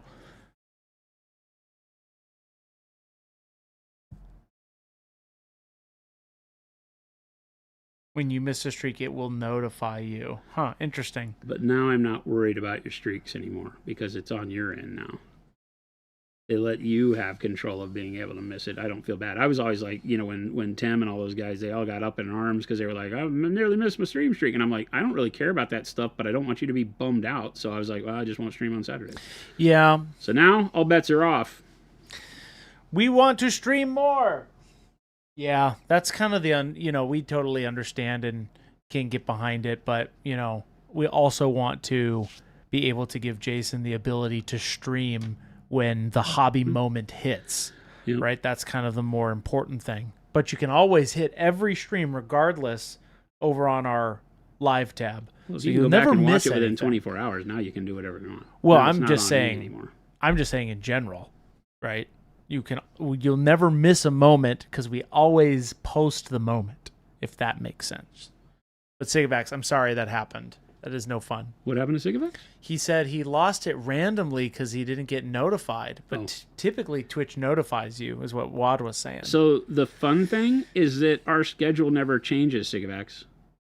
Like, this is the one where Jen tells you that that's on you because, like, literally, we stream 2 to 4 Monday through Friday. Sigavax. You don't need an alert. Put it on your phone. It's like clockwork. Don't wait on Twitch. Just be here. It ain't never changed.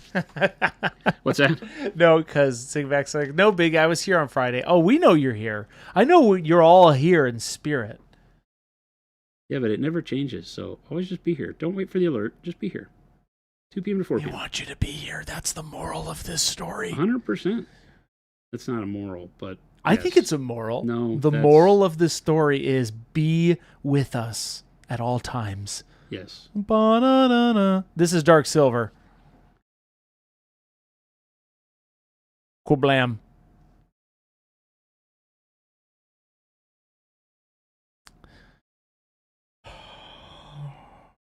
I was there in spirit on Friday. Good. Good.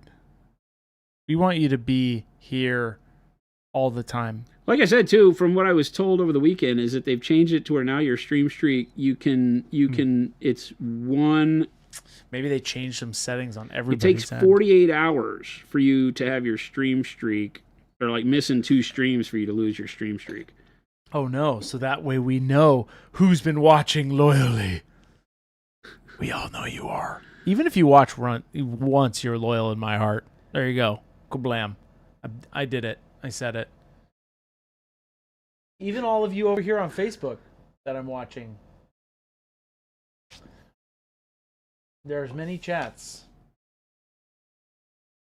How's the Facebook crew doing? How's our noobs over at Facebook looking? Good. But I love all these platforms. Yeah, we're going to be streaming on every platform possible. Except LinkedIn. For the ones that you don't know about yet. Right? I'm not doing LinkedIn. I've told Chris I'm not doing LinkedIn. I almost got him today with the meme. You didn't almost get me with anything. I said no about 1,000,000 times. You just stopped listening. You not hearing me say no does not mean you almost got me. That's not how that works. I think we're close.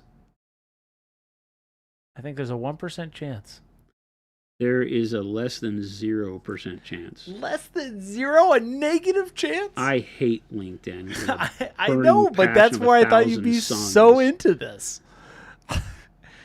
Yes, Rattlecam, we're streaming on Facebook, YouTube, TikTok, all of them, and Chris is figuring out that he needs a way bigger monitor to see all of those simultaneously that are not this one over here. This is not this monitor? Not this, because here's, for all of you wanting some tech in the background so that you'll understand, is that some platforms play up well with others on Restream because of API stuff, blah, blah, blah.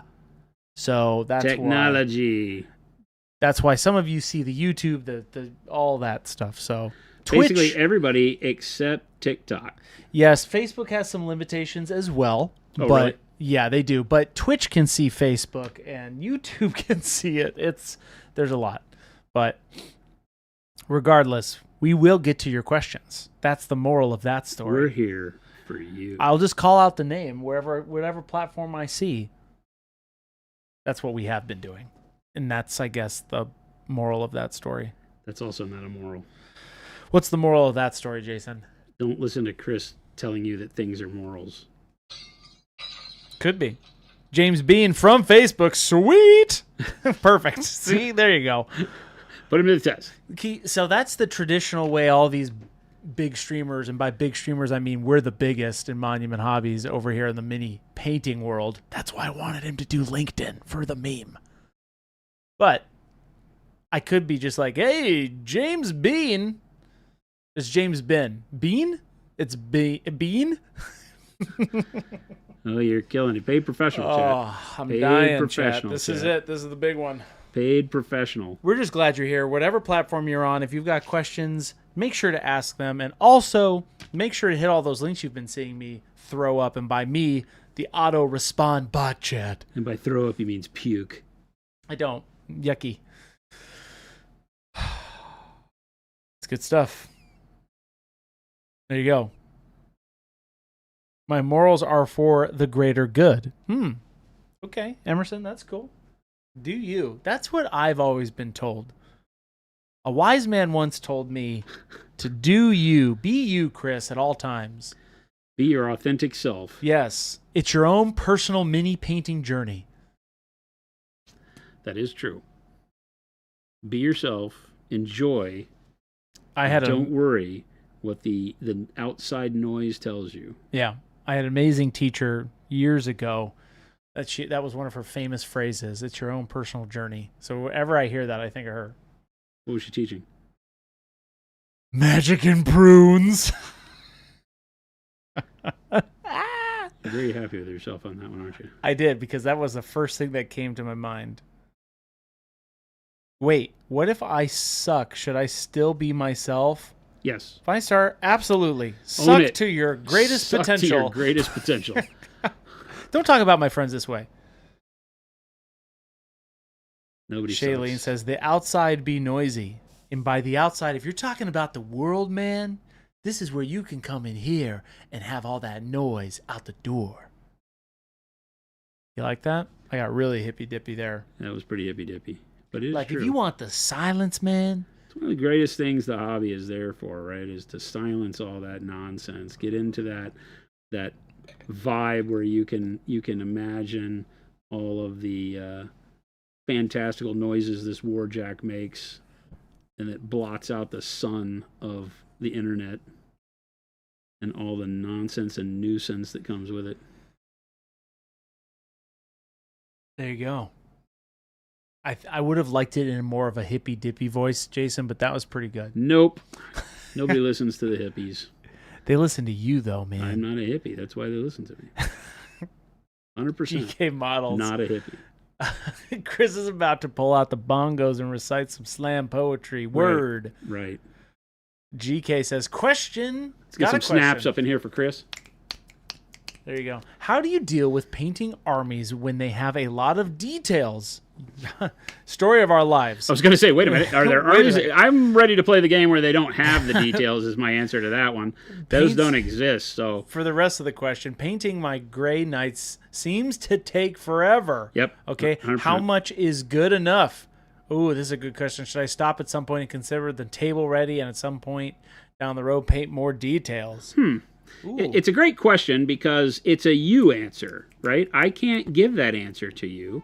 I can tell you what I do for me, right? I have a hard time because I paint to a high level in everything that I do. I've been painting for over 45 years. And so for me, the real question is setting the boundary at the beginning of a project and saying, okay, what I want this project to be. Let's take this Khador army, right? This is army number 4 that we're painting right now currently for War Machine. For War Machine? Yes. Well, yeah, because I've got a Crix model on the table. I've got 52 Dusk models, and we have the Chimera ones that we've done, which is another 50 models we have color on. And then we have the Signa army that I haven't started repainting yet. So, we have untold bajillions of armies. So I have to, at some point in time, be rational and say, okay, well, I can't paint all of them non-metallic metal and, spend 80 million hours on them. I have to say that, okay, if I want to play this army, and I do enjoy playing painted more than I enjoy playing with gray models, I can paint with gray models once or twice, or play with gray models once or twice in the course of learning an army and all that. I'm with it, right? It makes sense. I can forgive myself for that. But I'm gonna need to paint the models. Right? Yep. And if I play with an army and I like it, then it just makes me want to paint it even quicker. And so I'm having to deal with all that. But I have to be realistic and say, okay, well, what level can I afford to paint this at? Because how much time do I want to give to it versus all the other things I want to paint? Because I have the disease, folks. You guys know it. Is it a disease? I want to paint all the things. I don't think it's it's a disease. I think it's a passion. It is 100% a disease. What? 100%. No, Jason, that's 100%. Is there such thing as a good disease? Like a good bacteria? Yes. I'm going to say yes. What's a good disease? Anybody throw it out there. If there's a good disease, this is the one that Jason has. Well, you said good bacteria, and there is good bacteria, right? But bacteria is not disease. I'm trying to think, what is a good disease? You can have a bacterial infection, right?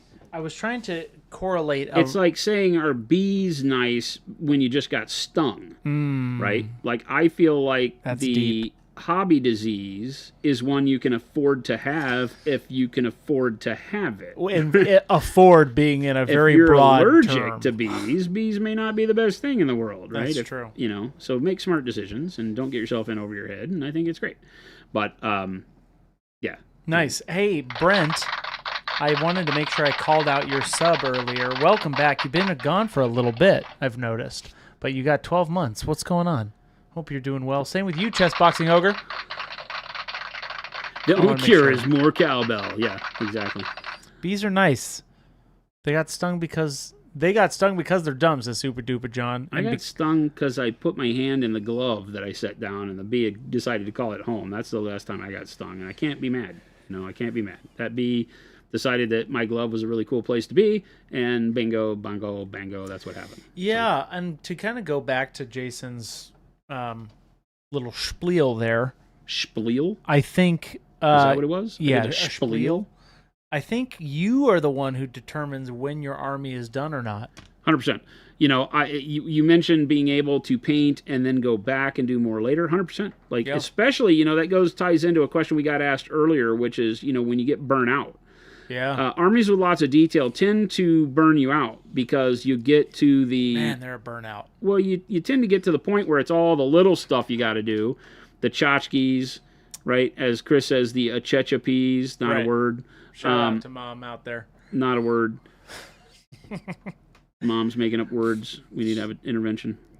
It's gonna be an intervention. But you get to that point where it's like, God, if I have to paint another freaking skull or pouch or whatever, and that can burn you out, and that's okay. I feel like you can definitely take a break from that army and then come back and finish it later. That'd be great. Don't feel bad about that at all.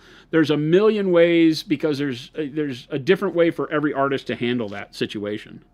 And I'm all about it. I'm like, you know what? If you want to, I will take my models and play with them when they are just base coated. That's what I'm doing right now. When Chris and I played, he played me with an army that was base coated. Yep. With a little bit of highlights on it. Mm-hmm. And I played with an army that was all airbrush base coated, half of them in the wrong colors because I've changed the scheme halfway through, and one model that's finished. And so I had one finished model, a bunch that weren't, and a bunch that weren't even in the right color scheme but looked like they were, further along than they were. And it's like this hodgepodge grandma's quilt of what in the world is going on this table. Yeah.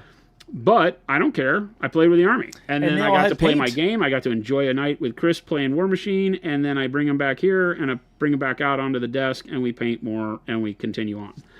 And just don't worry about it. If you're painting your Grey Knights and you're going to tournaments where you have to have a certain amount of paint on them, then put that amount of paint on them and go play with them. I think that there is a world in the way we play the games that we're in that you may not even like playing Grey Knights. So investing a ton of time in them, and you may already be committed to playing Grey Knights and love them. I'm not saying you shouldn't. What I'm saying is that a lot of times I've gotten an army, played it, and been like, that's not for me. So I sure as heck don't want to spend 4 million hours on it. if you're unless I know I can sell it for a bunch of money if I don't like it, right? So there's a world where I have to be thinking in realistic terms too, and be like, okay, I've got my Tau, and all my Tau is base coat. I could literally go learn to play 40K right now, and not feel bad about it because all the models have paint on them. That's kind of where I'm at. That's why I did those Thornfall really quick, because I'm like, they're not done, but they have paint on them, and I've got momentum going. Yeah, you could dry brush those real quick and get a little bit further with them and be completely happy to put those on the table and play with them every week. Yep. Until you really learn if that's the army you want to continue to invest time in. And if it is, then invest more time. And sit down every week and put a unit on the table and paint some details on that unit and let it grow. I've had plenty of armies that took over a year of play time to finish. Because I just was like, every week I'll put another unit together and paint another unit and get it finished. And so every weekend when I showed up with my army, or every week I showed up with my army, it was a little more done. Nothing wrong with that at all. Hey, man, you do you. That's the moral of that story. That's a moral. You do you. And Jason, I will say something about this. I know you were a little hesitant about the true metallic metal, but this is a cool workup. I really like how this is looking. It's literally just dark silver on some rivets. What are you talking about? I know. I'm just liking how this is coming together, though. Oh, yeah. Just with the dark silver with your airbrush work, this is looking cool. And didn't take much time. You're just putting paint where it's supposed to go. Yeah, there's a lot of little bits and bobs, but these models actually look really, really good when you get them done. Yeah. And it will save you a lot of time. Well, I say that. If you're willing to have the metallics be fairly basic, then it'll save you a lot of time. But it's so good. That's what I'm doing. To go back to the person's question, I'm committing by doing these in metallics that I'm going to do the metallics pretty quick. We'll probably do a highlight and then a wash. Yeah. Over the metallic bits and then re-highlight them and be done. I'm not going to worry about turning them into, non-metallic metal style contrast or anything like that. We'll just make it look good and be done. And you can always reprime it if you want it. Yep. That's the moral of that story. The funny thing is when I go to, game night and I bring like 2 armies. Yeah. And one of them is done in like metallics and you can tell it's been done a little quicker, a little less attention to detail maybe. And then one that I've done full out on. And you're like, are those done by the same person? Mm-hmm. And it's like, yeah, but I know when I set out what I want to do. Odin Kane. It's that be honest with yourself and realize that, there's only so much I want to invest in everything I do. Odin Kane says those metal accents looking awesome. Odin Kane. Why do you say it that way? I don't know. It speaks He's to not me. the guy from Diablo. No, but he's Odin Kane like he's like a Viking, like Odin Kane. Is that what Vikings say? I guess so in my mind. Okay. It's just the name. It's just the. It's just weird for the rest of us that aren't in your head and don't understand what's going on. It just lends itself. Just saying. I have no idea what to theatrics. Some names do that for me. All right. Well, fantastic. Glad we Does that answer your question, Jason? Jeez, it's the tone, Chad. Come on. It's the tone. Space Marines nail the armor, power weapons, shield if they have them, says T. Schmid. Sometimes you just got to make it simple. T. Schmid says, an army finishing 100%. Tip that I live by now, is to pick 1 or 3 important features of the army, go hard on. The million extra details get contrast coat or a base coat. Yep. There you go. Yeah, pick your leader models and your big centerpiece models. If you've got in War Machine, you've got these big gargantuans and colossals. Maybe you spend a little bit extra time because the model's, literally a third of the points of your army and takes up the whole table. So it might be neat to spend a little extra time on that, but that's not even a requirement, I like any model that costs $100 or more gets a lot more of my time. There you go. Because it's valuable, That's the way I look at it. So, in these armies, there's one model that costs more than $100. And so it's like, okay, well, maybe I'll spend more time on that one because it's the gargantuans and they're literally the size of like 10 other models. So, but then again, you can't go too overboard and make one model look out of place with the rest of the army. So you got to figure it out. Like, what does it mean? What are those little details you can do on your characters that just make them stand out, but don't make them stand apart? Because you want to make them look like, oh, yeah, I painted that too. Oh, yeah, those are part of my army. Oh, it's meaningful, Like, I meant for that to look that way, kind of a thing. Khador feels like home to me. I've painted so many Khador models in my life. Khador and Signar, I think, feel the most like home. Because when I'm painting, like, this little screw head on the back of a gun or an arm is just so much of a recurring theme for these models that I've done this a million times. So it's really interesting painting these because it's been so long since we've done it. And it is so recognizable because even though it's run by a different company and is got new sculpts and new storyline and all that stuff, it still feels very, very familiar to me, which is fun. Not gonna lie. The Justin says is the term 100% a rite of passage for the miniature painting brain trust? Jason and Jen say it, and Vincent says it all the time. I don't notice it much outside that exclusive club. What do you mean? When Justin, we say 100%, like you're right?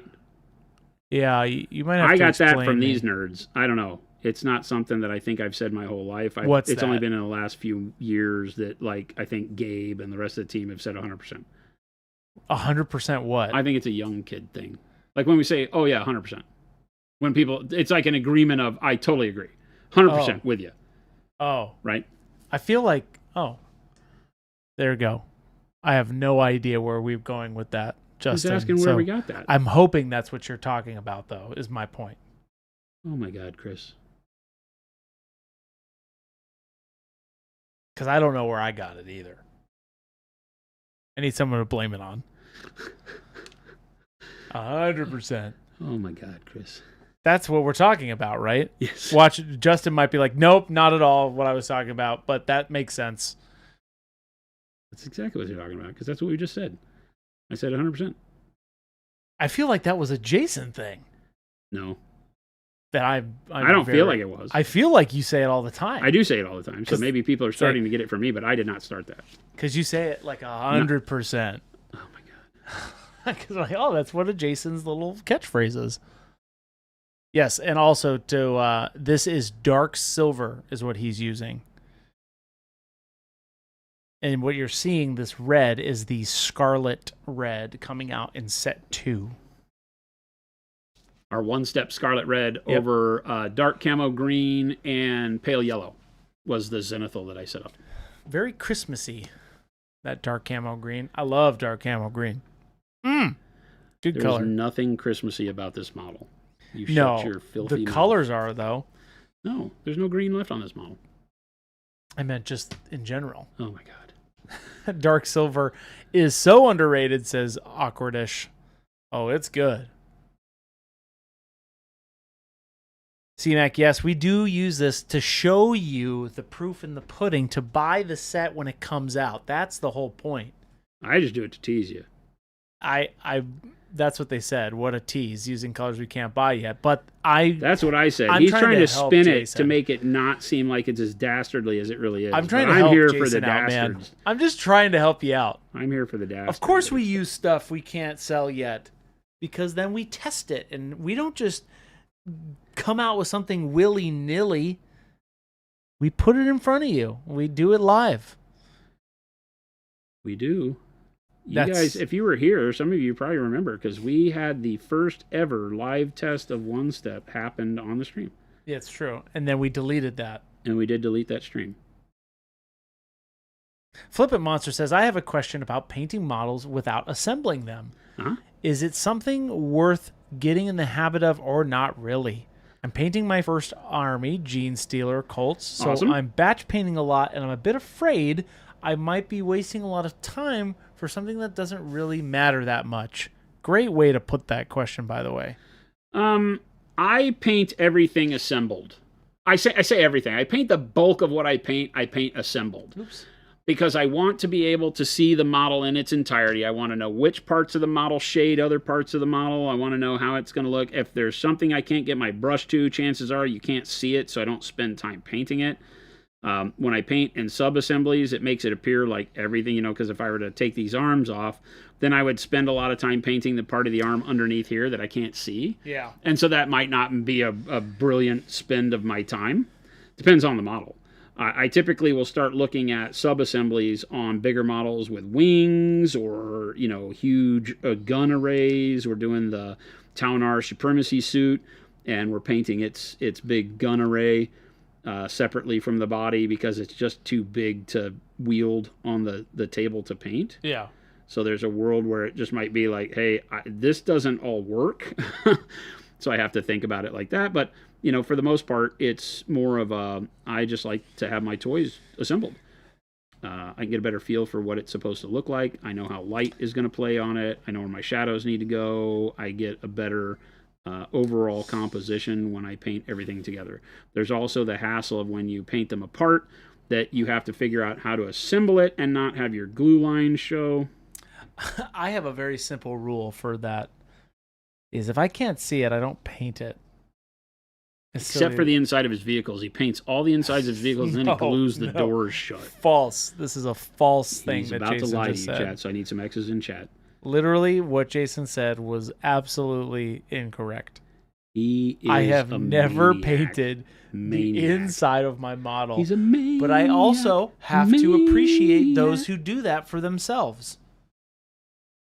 Right, Jason? Well, this is why he says this, is because he knows he does it. He paints the inside and then he glues the door shut. It drives me bananas. I think Jason is trying to gaslight me here a little bit. Deep down. This is not true. We've made hotlines.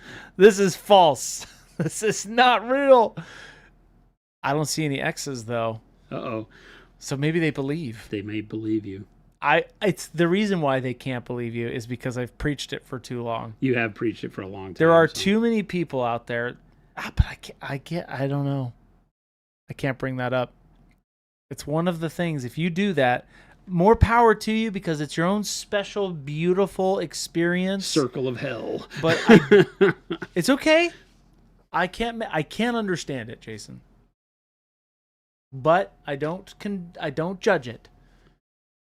I used to, but I've had a massive change of heart. If you paint the inside of your models and glue it shut, to whom's their own. Hey man, you know to what? Hom's their lee. To Hom's their lee. To two's their dues. We talked about you this weekend with the to Hom's their lee. Oh, you really? It came up in conversation. So I came up in conversation, huh? Oh yeah. How so? Ryan and Jen and me sitting here, and it came up. To Hom's their wee. To whom's their twos. To whom's their twos. So you have to talk to your boy Ryan and figure out what happened with all that. He was the one that led the charge. My vocal stems transferred to the team, unfortunately and fortunately. It's not too bad, Somewhat civil.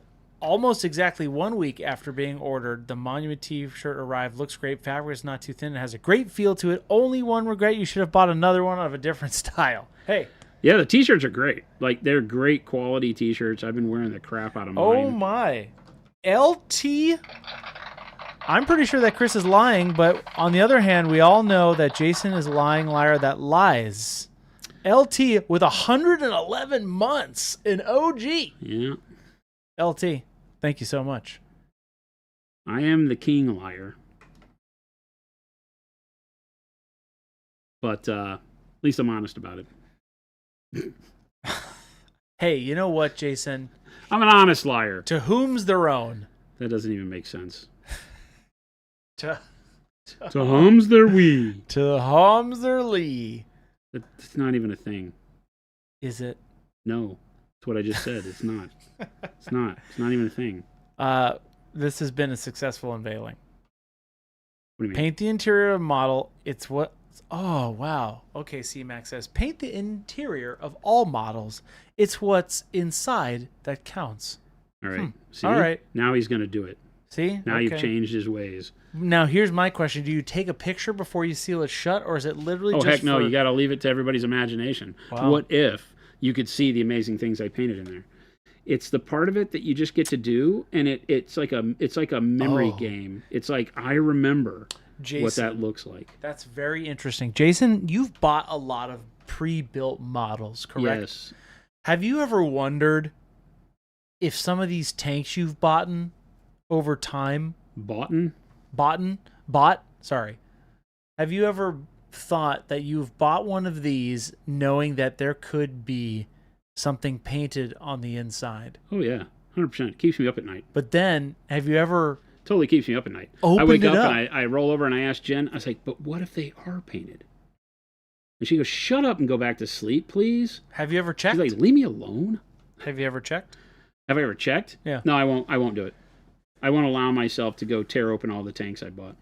What if there's like a golden demon / What if there's like messaging in there? What if what if there's cash money? The Dead Sea Scrolls. Yeah, what if there's something else rather than... the missing book that explains it all. What if there's literally cash money? Sleep. Like I'm literally never going to sleep. I'm going to wonder forever. I'm like just saying, really if you drilled one of those... short on YouTube that just caught me up. There could be money in some of these tanks. Oh, there's money in them, all right. I use them to transport my drugs now. Derek says, listening to I wash dishes. Nice. That's the best way to view Monument Hobbies. Is while washing dishes? Was washing dishes. Danger Boy says, I like drugs, and hopefully you mean the good kind. I don't like drugs. You crazy mixed up kids. I don't put them in my coffee. There's always money in the banana stand. Huh? That's what LT just said. What does that mean? There's always money in the banana stand. I don't understand. I believe, is that from that one? Oh no, I'm drawing a brain fart. Arrested Development, is that what that's from? It might not be, or it might be just a saying. Yes, that's what I thought. It is from Arrested Development. The paint or the drugs. That's true. LT says Jason needs to watch more TV. No, definitely not. Why don't you get on that, Jason? Definitely not. There is no world where Jason needs to watch more television. I am not a television guy. Just am not. There's nothing good on television at all. Jason's a big television guy. There's nothing good. I do need to go back and watch the Silo stuff. Just say 100. That's right. Just say 0% to drugs. Okay. I do need to go watch Silo. Silo? The season you 3. Liked that season one. 3 is starting to come out, and I didn't finish season 2 because I was traveling and I didn't have any more of the episodes downloaded. This is why I'm horrible at TV watching, because when I'm home, I'm like not interested in going in the living room and watching TV. Jen will be like, she'll catch me sitting on the computer and I'm not doing anything, and she's like, why don't you go watch a TV show or something? I'm like, no. Grumble, grumble.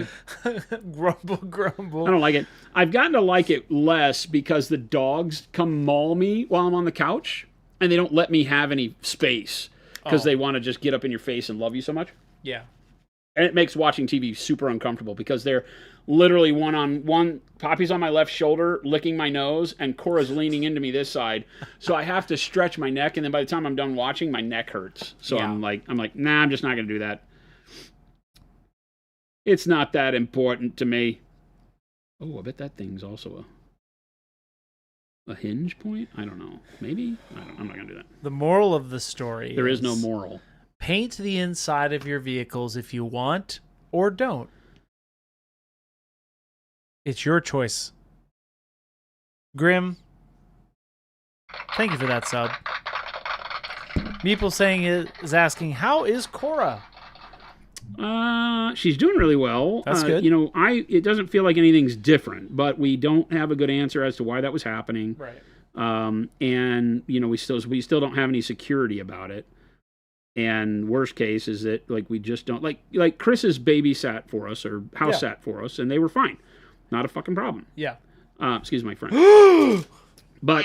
But now we've got this issue where we just don't trust it. And so now it's hard for us to even think about leaving because what if, right? For us, it's like, what if? Yeah. And I don't want to be at our French location and wind up with a call from somebody that says, oh, by the way, your dog just bit me. Yeah. It's not something to balk at. It's kind of tough. Yeah, we don't want to take that lightly, and so we're a little worried on that front. So it's not that what we're seeing from her is anything we should be worried about. Because I'll be honest with you, she's same old Cora. Yep. And nothing's different. It's just that and I think it may be a little bit to do with Poppy getting older.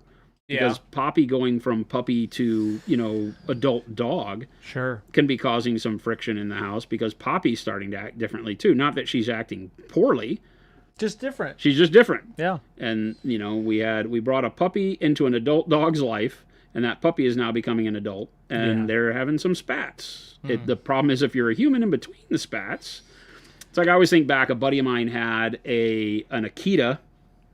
Which, if you've ever owned an Akita, those are aggressive dogs, aren't they? They can be very, very aggressive. Yes, they're very territorial. They're very temperamental and territorial. Yes, they're great dogs. They're just like everything. It's like, but he had an Akita and I want to believe a Rottweiler, but it might have been some other kind of dog. And the two of them were great friends forever. Never grew up together. Never had a problem. And then one day, they got into a knockdown, drag-out fight that nobody saw start. Yeah. That was blood everywhere, torn ears and necks, and one dog was going to kill the other dog. Right. If my buddy didn't get in between them, and he wound up going to the hospital with 80 stitches and all of that because he jumped in the middle of these two dogs that were seeing red. Yeah. And so it's like, okay, that can't happen because Jen can't have that happen to her. I won't allow it to happen. I wouldn't settle for that. Yeah. So we're just dealing with that. It's just one of those things where you got to be like, oh God. Yeah, it's definitely tough. Okay, so here on these Kador jacks, I'm always like, should there be a deal where the spikes are a different color? There's a lot of times where I painted them a different color, like steel, and a lot of times where I haven't, because they don't have a line on the model that makes them seem like... Yeah, I see your spikes. Yeah, they don't have a dividing line that makes them seem like they're coming through the armor or should be different. So I think I'm going to leave them red on this guy. Nice. I really like the dark silver on this guy. I think it was a good choice. We're going to do some bronze as well.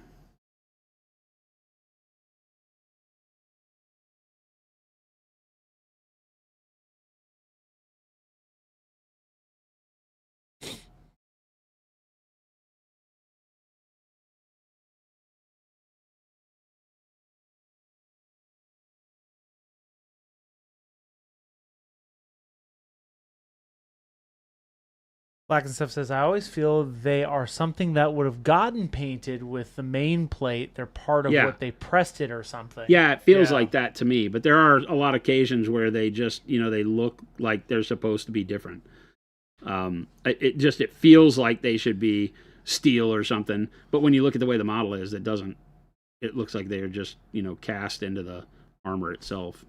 So, I don't know. Taham's their Lee. To whom's their own. Oh, no, he's changed it again. Sam says, I have a big Akita male. Luckily, he is a coward by nature and locks it down if any dog actually tries to fight him. But yeah, they require extra socialization and training. Yeah. That's what I've heard. And these two were just farm dogs, you know, and were socialized with other animals, but never around anything else. And they literally grew up together. I knew those dogs since they were puppies. Yeah, and it was out in Denton, Texas, and they were great farm dogs, and you could go out and roughhouse with them, and they'd both come down, and it was just the best place. I didn't have a dog at the time. Sure. And so for me, going and visiting him at his farm was always great. And you get to play with the dogs. They were always dirty, and always bringing up dead animals and sticks and stuff out of the woods. It was just, they were dogs. They were outdoor country dogs. And then they just stopped liking each other for 5 minutes and wound up nearly killing a guy. And themselves. Wild. Because, it's like, as much as we want to believe that our dogs are great, cute things, they also have a lot of ability to be destructive. They don't just poop in your shoes when they're mad. They can cause big problems. And Cora never means to. I mean, Cora, I think, has been acting a little different because she knows she messed up. She got the picture for a couple days. Anytime you would talk to her, her ears would go back. And she would kind of look at you like maybe she doesn't know if she's supposed to be happy or not. Her tail wouldn't wag.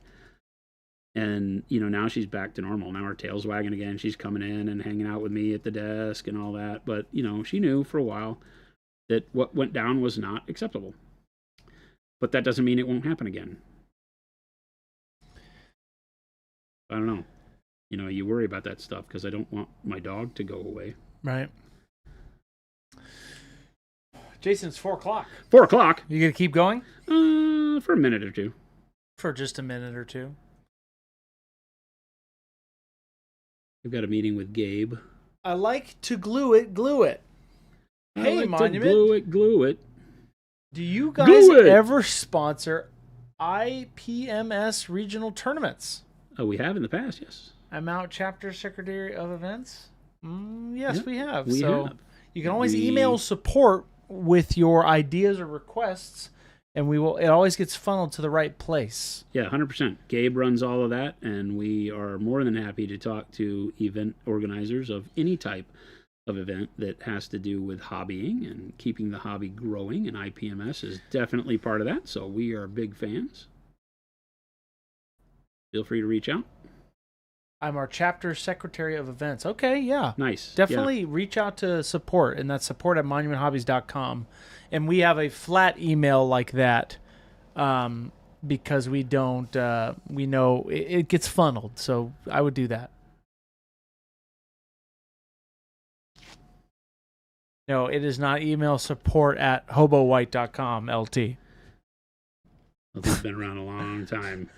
Start pulling that out. Right. Jen's going to have your head on a plate. Glaze question. I binged the Surfer Girl videos this week. Nice. Got some glaze medium today with how much water on the brush? With that, how much water on the brush? I mean, again, that's a feel thing. I always say that when I'm glazing, I probably take all the water that a brush can hold. And, this is tough because every brush is different, right? Sables hold different than synthetics. Size holds different depending on how big the brush is. I'm painting with a number 4 right now. Number 4 holds a lot more water than a number 2. So assuming that, you're comfortable with the brush and understand it, then I typically take a full wet brush and when glazing, wipe it off on the towel like maybe 2 times. So it still has, I don't know how to even tell you how much water that is in the brush. A comfortable amount. It's not dripping. But whenever okay, hang on. Give me a second and I'll show you how I measure it when I'm telling people generally. Nice. Hey, Kicker, what's going on? Kicker? The red is hot. Love how realistic it looks. Also, the world needs more War Machine. Huh. What's up, my man? Kicker? What's going on, brother?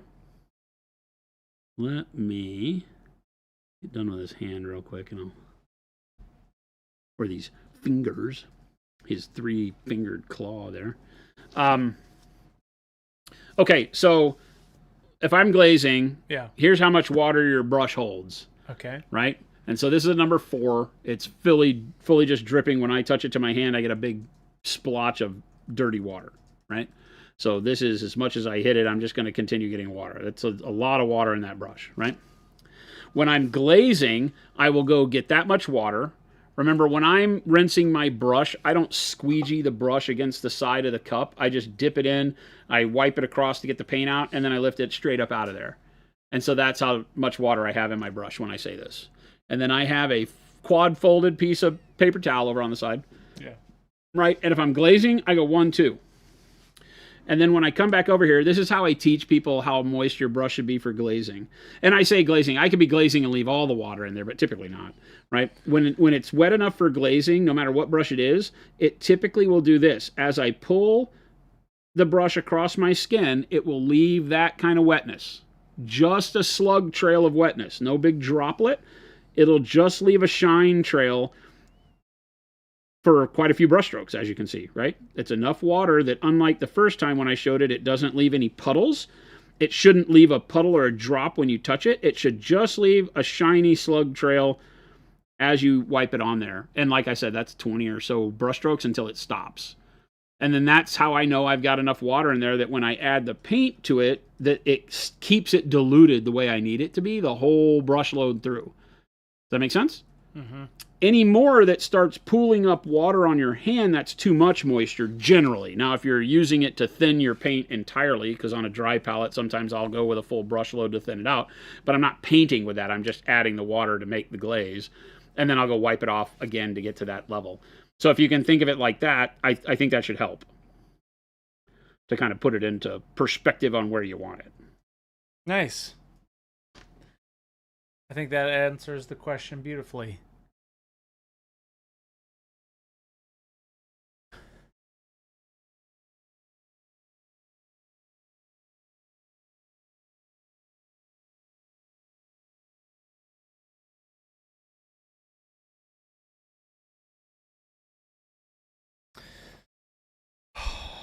This Big looks sigh, good, Chris. Jason. Big sigh, Chris. Looks good. I think dark silver was a good choice. Oh, yeah. Oh, yeah, for all the bits and bobs. Doot. Huh. Interesting. What's that? Oh, just sometimes you sing that. You know?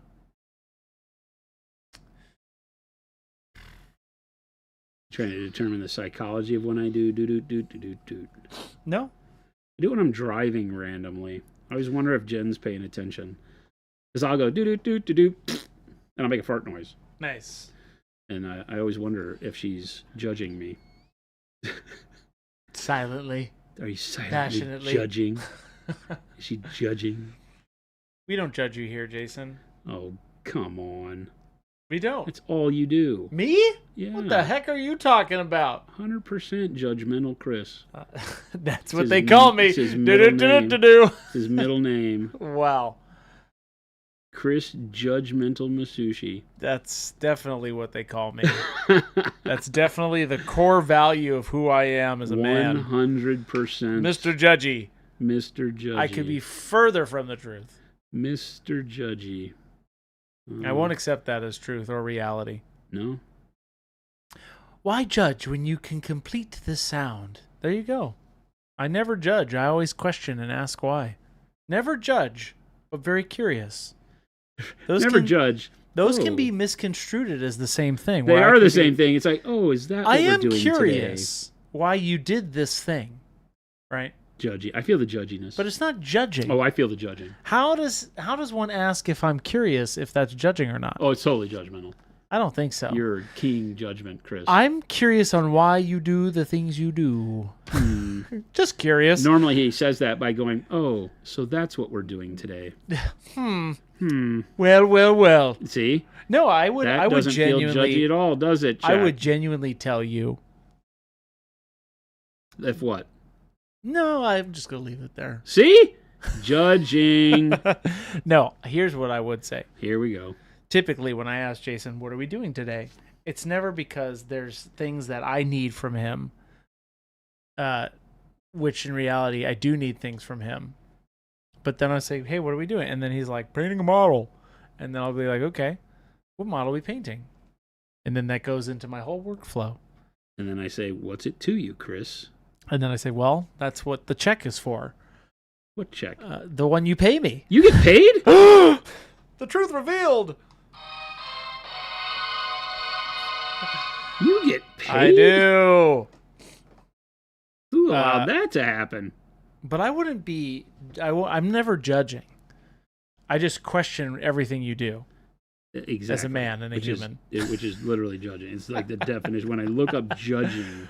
No, we don't believe in Webster's dictionary. dictionary here. When I look it up in the dictionary, it's literally Chris's face and a little blurb that says, I don't think so. Pew. I think I am the opposite of judgmental. I'm very accepting. Well, you are very accepting. You accept people so that you can judge them. No, I see what you're trying to do there. Aha! I see what you're trying to do there. Got False. These are falsities. Got him. There are only 3 things that I judge. And he doesn't remember what they are. That's right. Yeah, I told him. Who knew? Who knew? Who knew?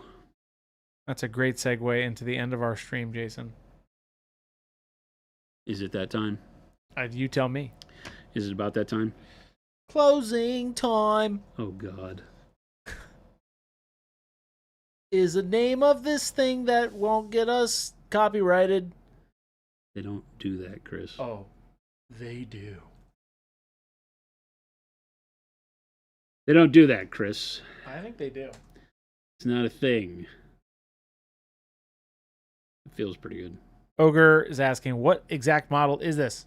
This is the Khador. It is a. It's the Khador from Wait a second. Fristikov. For Fristikov. Tufuf? It's some insert Russian word here. Mephistophakov. I don't know. I literally don't know. It had a name, and it was like threw me for a loop. Starts with an M, I think. I don't know. It's a character, Jack. It's beef stroganoff. There you go, Stroganoff. Khador beef stroganoff. It's the Khador Stroganoff. Danger Boy. It is not the Khador Stroganoff. How do you clean a brush after using metallic? Also, is the paint water hanging around for tomorrow, Chris? Yeah. Yeah. The paint water that he's using? Typically, I'll clean it out if he uses metallics, but I sometimes don't do that either. Nah, I will be doing the metallics tomorrow too. So, why change it now? Rinsing the sable out is literally like I would for anything else. I'll just rinse it out in the water. I think there's a lot of misinformation out there on some of these big myths on what you should do and what you should do or shouldn't do for painting and your brushes and all that. You can just clean the brush and it'll be just fine. Yeah. Yeah, if using metallics, we get this question a lot, like when should you use a different brush for a thing? I'm a big fan of using the brush that you're comfortable painting with for everything you do, right? So if you've got a thing that you do and you are comfortable with a Sable number 4 like I'm doing right now, great. Use a Sable number 4. Don't change, right? Yeah. Use the brush because your brush control is the biggest thing towards success when painting. And if you change brushes to something that you don't have as good a control with, or that you've said is a cheaper brush because that's what I was told to use with my metallics, and I guarantee your metallics won't look good. Yeah, use the brush you're confident in painting with, and then just clean it. Yeah, clean it. It's not a big deal. Rule number 1 of paint water is that you have to drink your paint water. I mean, so about that, I'm going to put a little bit more paint on the model. I'm going to do it with Chris's favorite. Dun, dun, dun! Bronze. A touch of bronze. I love bronze. Bronze is a great color. It's okay. Since CB, only accidentally drink it. No, don't put your coffee mug near your paint water. It's not a...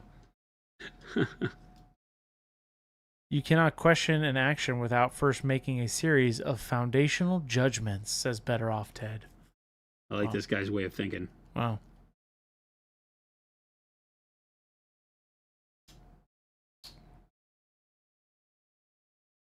He's spinning the whole judgmental thing into a positive. I see. As like part of the scientific process. Right. I have to first make a judgment call. I love dark bronze and magnesium, 2 favorite metallics. Oh my gosh, yes.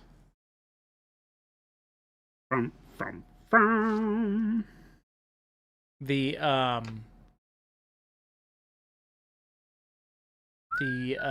very, very beautiful colors of magnesium and dark bronze are 2 of my favorites as well. Now, you're just going straight up bronze on some of these bits, huh? Yeah. Well, that's cool. Why are you doing that? Just picking panels that I think will, they're layered panels. So if they're layered one over the other, then I get a couple of them where I can just be like, okay, well, this one's separate. Oh, so that's cool. I'll do that in bronze. Man. Like the one on his mutton chops here. That'll be that's a fun paint you're using there. I like that color.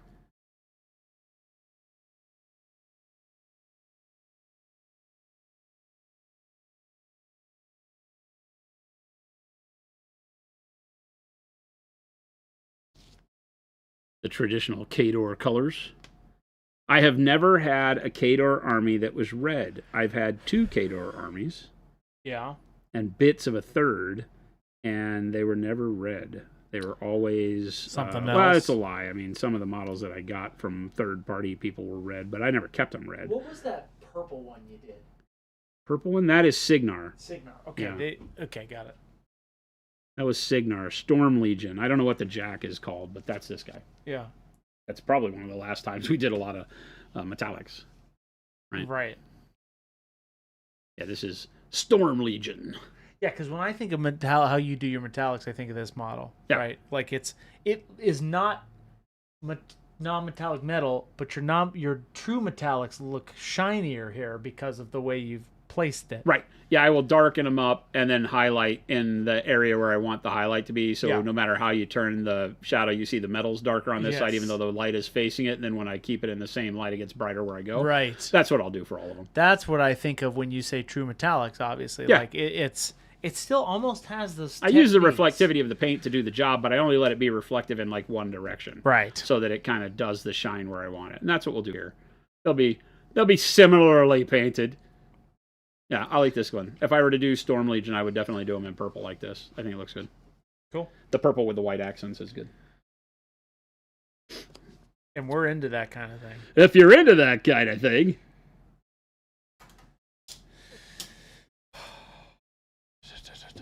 My size 1 monument sable is almost dead. Need a new one so bad. Cliff Jumper. Hey, maybe it's the time. That's like one of the biggest selling brushes we have, so they're always the ones that are the hardest to get. Yep. It's one of the biggest sellers of all time is the #1 sable. But then again, the #2 sable is the second highest selling. Right. And guess what's next? The #3. So it's like a cascading effect. As soon as the 1's out, everybody switches to a 2. As soon as the 2's out, everybody switches to the 3. Hey. Now, for some reason, the one I'm painting with, the 4, is one of the least selling sables. Really? And it should be the best selling sable. There are Pro Sable #1s on the store right now, so... Are there? Yeah. What? Now's the time to grab them. And there are Pro Sable 4s, so... Yeah, the 4 is like one of the least selling sables as a single. Obviously, they all sell because the set is the most overabundant thing that we sell out of the sables. So all of them are in the set. So they all sell equally in that regard. But on their own, the 4s sell, I think, the least of any of the singles. And I literally think the 4 should sell the most. Yeah. The 3 and the 4 should be the biggest, and the 1s and 2s should be the ones you go to when you can't get a 3 or 4. Cliff Jumper says... Paint with bigger brushes. Moving over to the store, yes. And then we also, if you need a store locator, you hit that button right there that I just put up. Like an actual store near you might be carrying them as well. Yeah, to support your local FLGS. Oh, so you're painting this whole plate up here, bronze. Well, it has a layered section on the end. I didn't see that. Nice. Oh, there it is. Okay. Now I see it. See? Nice. Very nice. You gonna do hazard stripes, says the amazing? No. or VHS, the amazing VHS? Nope. I love me some hazard stripes. I don't know why you'd put them on K-Door. a thing like this. That'd be tough. Well, it wouldn't be tough. It just I don't like them. You're not a huge fan. I know that. I'm not a fan. Like, it's not that they're hard to paint. Even it's just that why? Like why not? Like I'm gonna put a hazard stripe on the power fist that I'm about to punch you with. Yeah, it's a big old hazard. That's like a meme. That's kind of the point. I felt like that was the original point when I saw it. It's like, well, it's coming at you. It's like a meme, right? It's like, what What was the reason for the hazard stripes? There's no reason for that. Was there no actual reason for hazard stripes? I literally don't think so. I think it was just somebody that was looking at military scale models and saw hazard stripes on like aircraft carrier decks or airplanes and was like, oh, let's put that on here. A lot of the original Firewalk stuff has a lot of that. Well, I can imagine on a vehicle, it's like because when like detail crews and stuff like, you know, are on the vehicle. Yeah. And you're like, be careful of this jet engine. It will suck you in and you will not survive. Right. Like, that makes sense to me. Like, no step. Like, a lot of it's on the guns. Yeah, like, don't step here because this is a flimsy place. It will break. You will die. Yeah. Fall to your death kind of stuff. So that I can understand. But on your power fist? Like, there's nothing hazardous about it that you don't already know that the 8-ton dude walking your direction is hazardous. It's like the whole suit should be a hazard. I just love how you painted your hazard fist on that one dude, though. I know. I did it for the memes. I did it because everybody asked me to, because it was like Old Hammer, but I hate it. But then you do it so well, and we're like, oh, we should do hazard stripes. Well, it's like you have the Iron Warriors, and they have hazard stripes on everything, and I'm like, what is the purpose here? I don't know. If it's like chevrons, then I understand. Like if it's black and yellow chevrons, then I understand. And I feel like maybe that's kind of where it came from. that it was more like unit markings. Okay. Yeah, I get you. Than hazard stripes. Right. Because you've got like the orcs that have checkers and dags and things like that. So I tend to think it's more like that. It's more, and it's less about hazard stripes. It's more about just unit markings. That's just some and then of it makes some sense. Yeah. But then again, on Titans and stuff, I envision it as being like hazard stripes. So I don't know. I come from military scale modeling, and so hazard stripes had a meaning. And so on these kinds of things, it's like I just don't get it. Yeah. No, maybe you put hazard stripes around the boiler plate entrance so you didn't like pop the boiler and blow yourself up. I could see that. I, on the other hand, love hazard stripes. He paints them on everything. I do. You walk into his kitchen walls are painted with hazard I only stripes. paint them on my. That's because he's a bad cook. But hey, whoa! Now, don't come after me there. Well, it's not that he's bad; it's that he doesn't know how to judge how much pizza to make. From what I've heard, but I only have it from third parties. Is that because I only have it from third parties that Chris is bad at estimating how much food needs to be made to make sure that all his guests are fed. I've never made that mistake, and we had enough food. I just didn't realize Gabe was wanting a whole pizza. Oh, now it's Gabe's fault. Could be. I've been looking at a lot. That took care of whether the spikes get painted a color. I was just about. Now you get the bronze ones and then one red one in between, so that kind of works good to solve that whole thing. I've been looking at a lot of old Fire Wasp art. Yeah. Which has a lot of those hazard stripes, like old school looking ones, which is why I've been doing those on my knights. I think it looks good on vehicles. It's fun. As a thing, but it can be overblown like anything. Jason, do you most commonly use a number 4? I've not been the biggest painter since starting the hobby not long ago. Great question. Lately, I've been using a lot of number 4s, 3s, 2s. When I paint with the synthetics, which is largely where I live, is with synthetic brushes. 2 and 4 are my most used sizes. Yeah. With the Sable, the 3 and the 4 tend to be where I sit the most because they are more flexible brushes, and so the more bristles that are in the bundle, the more snap they will have, the more inflexible they become. I don't want to make that sound like it's bad because they will still be very flexible. But the bigger the bundle with a Sable, the more it performs like a synthetic. And I know people laugh at me because they're like, what in the world? You want a Sable to be like a synthetic? I'm like, yes, I want more snap to it. And so in order to get more snap, the bigger the bundle, meaning the more hairs on the brush, then the more it acts stiffer. And that's how I prefer to paint. I like a stiff brush.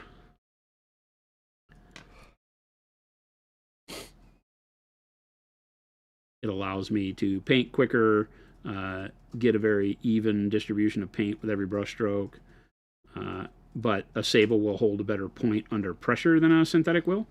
And so this is kind of the best of both worlds when you switch to a bigger Sable. I think most of the artists you'll see that really love Sables are typically going to be painting with a bigger brush. But again, that's very subjective. I can't say that everybody does. Well, that's a great segue, Jason. Segue to what? The end of our stream. He wants to quit, chat. This is it. Gabe literally came in here and said I can paint as long as I want. I mean, you can if you want. You can keep going. You said a couple minutes, and that turned into 24 minutes. Well, that's a couple. That's a couple handfuls. A couple handfuls of minutes. I see. A couple handfuls of minutes. You know what I'm saying? Know what I mean? Couple handfuls. Like, we could do bronze all over this guy. It looks pretty good. You could do bronze everywhere on this dude. I just am trying to break up the pockets of red because, again, it's like so much red winds up being a little too much. So I prefer to have... There's a lot of potential you could put on here. How many minutes can you hold in your hand, Sidious? That's exactly what I was thinking. Is it the number of digits on your hands? Yes. So technically we're over. What do you mean? Because a couple of handfuls would be 20 minutes. And I said 24. I don't know where you get off thinking you set the rules. You can't handle the truth. T. Schmidt says, real question. How many metallic colors is too many on a model? 2, 3. The third one is the wrong one. What do you mean the wrong one? Well, I don't know why you would have more than 2, is what I'm saying, honestly. What if they're sitting on a pile of gold, silver, copper? Okay, that could be, if it's a storytelling thing, then there is no limit. Right. I think if I'm looking at something like this, I don't want more than 2. Just boxing over, you are correct. Throw some olive flesh on it. And that's pretty much like saying I want a yellow and a white metal. I've told this to people in the past. You can't tell the difference between steel and iron generally. Sure. So if you wanted to have, 3 versions of white metal on a model, I would say that's okay. Ooh, Imperial Knight. Okay. So you could do a dark silver, a bright silver, a mid silver. If you're talking about that, as long as they're white metal, then there's no limit. You could do 16 different variations of white metal, 16 different variations of yellow metal. If you're going to mix them, the third one is the wrong one. Yeah. Because now you're talking, like Chris said, it better be like a dragon on a pile of coins, and it's gold, silver, and copper. That makes sense. But I would not paint gold, silver, and copper on a model where it was just trim like this. I wouldn't now switch to have a copper thing and a gold and a silver thing. Fantasy models can get away with it maybe a little bit more because, like I said, they could be holding devices that you could, get away with saying were different like that. But typically I say 2 is the limit. And then when you add your third one, just have a good story in mind of why it exists. And if it does, then it can be good in the composition. Again, there's no rules. I just think that I always go by the third one's wrong. Because it's already hard to mix yellow metals and white metals. So things like this, like bronze and silver fittings, feels very automobile-like. It feels really like good, custom car-like. Like I would have bronze fittings and steel tubes and things like that. Yeah. So the bronze and silver I can see. I really like this, how this is coming out. Yeah, it's starting to have some life to it. So. I think this was a cool choice. Once we highlight the red, then it gets even better. I need to use the restroom real quick. Fantastic. Thanks for sharing. Well, if we're going to keep going. Yeah, a little bit. I got to use the restroom. A little bit. Gabe gave me carte blanche. He said that our 4:30 meeting didn't have to be at 4:30, so I'm going to keep painting. It's either that or I go have my meeting with Gabe and then I come back and paint some more, but then the stream's off. So I'm doing this for you, chat. Not that you guys are loving watching me paint 50 million miles of bronze here, but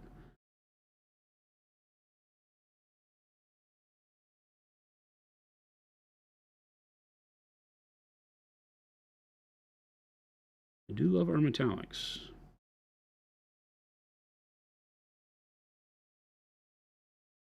Now it's going to be using some of the new... what I'm really excited about here that I didn't tell him, so let's not tell Chris, is that I can use some of the new one-steps as a way to color the metallics. Oh, they work so good.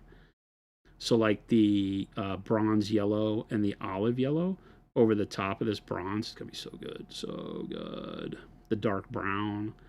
Play around with those one-step colors from set 2 and let them act as our washes, right? If we thin them down, use them as the washes over the metallics and really help it weather these metallics nicely. I think that's going to really make it come alive. I'm stoked for that. So that's my excuse.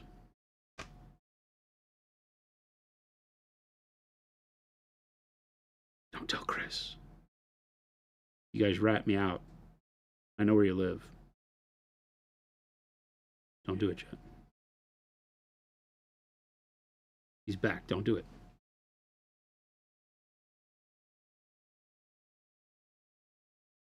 Well.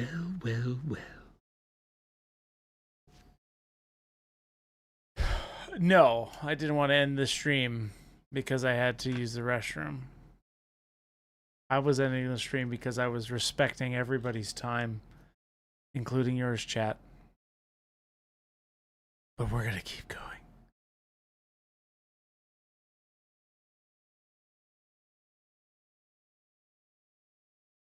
Second option, I'm thinking to leave the steel color, but do the heat bloom effect. Mm-hmm. On which? On what part? What are we talking about? Let's go back up. Would you tweak the tone of yellow metals? So far, my knights have dirty gold trim and steel skeletons. Yeah. I'm thinking that works really well. Yeah. Again, just like what we're doing here, right? You can have the inner workings be that steel, and then you can get away with some rusty tones on it, and make it look like a particular oiled, weathered, superstructure. And then you can do all of the trim in gold or bronze or whatever you're wanting for your faction. I think that looks great. That's just where I stop. And then I guess you could go in with some minor fittings, like if you had fittings that you wanted to do that were like copper fittings on particular parts of like the legs that have pistons and stuff. You could get away with that with storytelling. But like I said, just always stop at 2 and ask yourself if the third one does anything for you. And if the answer is yes, then put it on there. I think the bronze where you're doing it right here is great. Oh, it's yeah. On the gauntlets. Yeah, it just makes the shield. It breaks up the monotony of the red. Yeah. So when we have so much of a color on these big robots or vehicles or something, if they give you the ability with layered armor, find ways that you can break it up without making it too over abundant, right? Because metallics again are a lot. Yeah. So, with all the shine they put on the model, be careful. I know I'm going to be putting a filter over these and that I can knock them down. So I'm not really worried about how much we put on the model. Noosh plus jade, good corrosion color for bronze or a darker color? I mean, I use our verdigris, our green oxide. Yeah. Green oxide with noosh, by the way. Bright jade can work really well, but green oxide is a fantastic color. It's built for that. Yeah. Literally green built for oxide that. And noosh. It's amazing over bronze or all that dark bronze. Literally made for what you're talking about.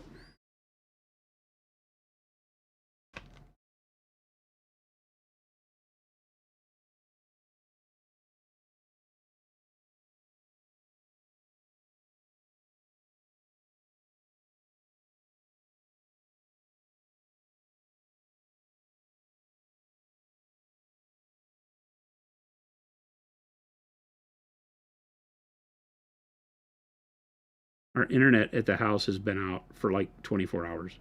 Oh, yeah. Mine went out the other day, too. You have Cox? Yeah, we've never had like problems like this, and they just can't seem to get it fixed. Did they switch? Jen was watching, though, so maybe it's back on. I didn't ask her. Did they switch over to fiber at all, or no? Are they doing that in your neighborhood? No. Nope, I don't think that's an option for us.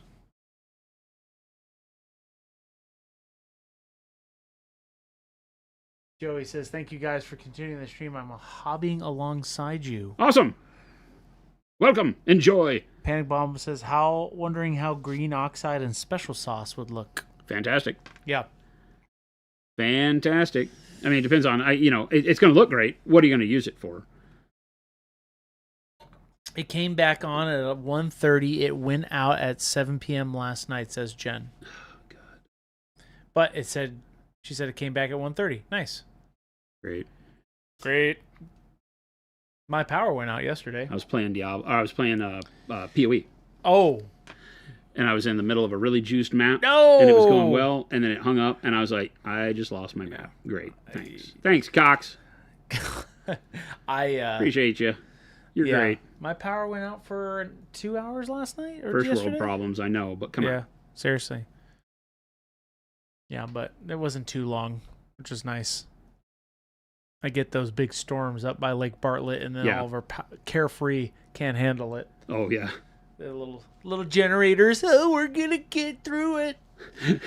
You can do it, little generator. You can do it. Everybody 2 miles away in like Scottsdale, like, we're fine. And Carefree's like, we got to turn it off just for a couple hours. Happens all the time.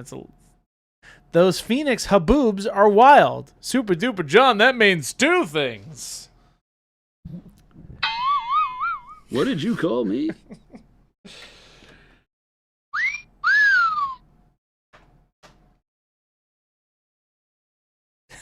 I know that's no, I have to stop. Yeah, stop. Haboobs, for all of you who don't know, can be found on 24th and Thomas. No, I'm kidding. It's 27th.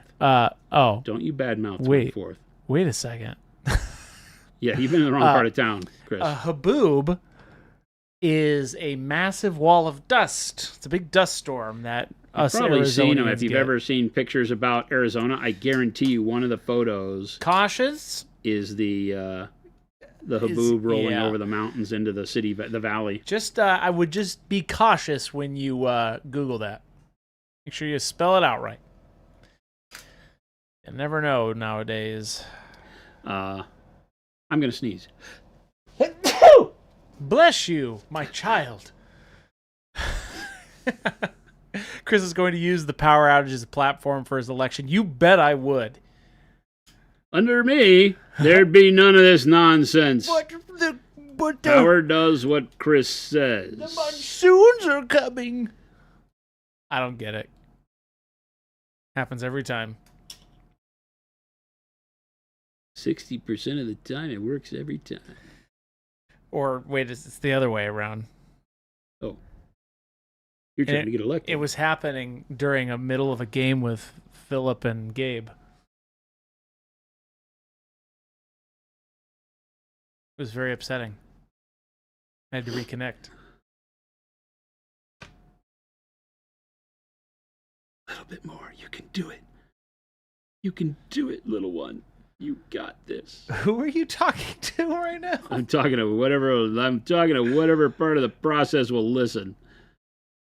This is the after hours part of the stream, so technically you can say whatever you want. You can do it, little brush. You're almost there. It was 93 in rating today in California, so I'm sure you all catch something in Arizona. Oh, yes. This whole week for us is... You want to know, Jason? It has clouds and rain on the thing, but it's lying lots of times. Like, we don't trust the weather out here, because the one thing it'll be guaranteed is it lies to you. Jason. What, Chris? You want a secret, fun time secret? No. I think you will want this one, because this one will make you happy. What? Why don't you tell, after this in your meeting, right? Why don't you tell Gabe it's El Nino's fault? Hey, Gabe!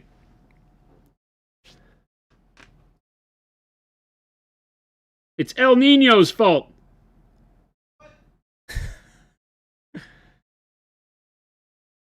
That's why stream is running.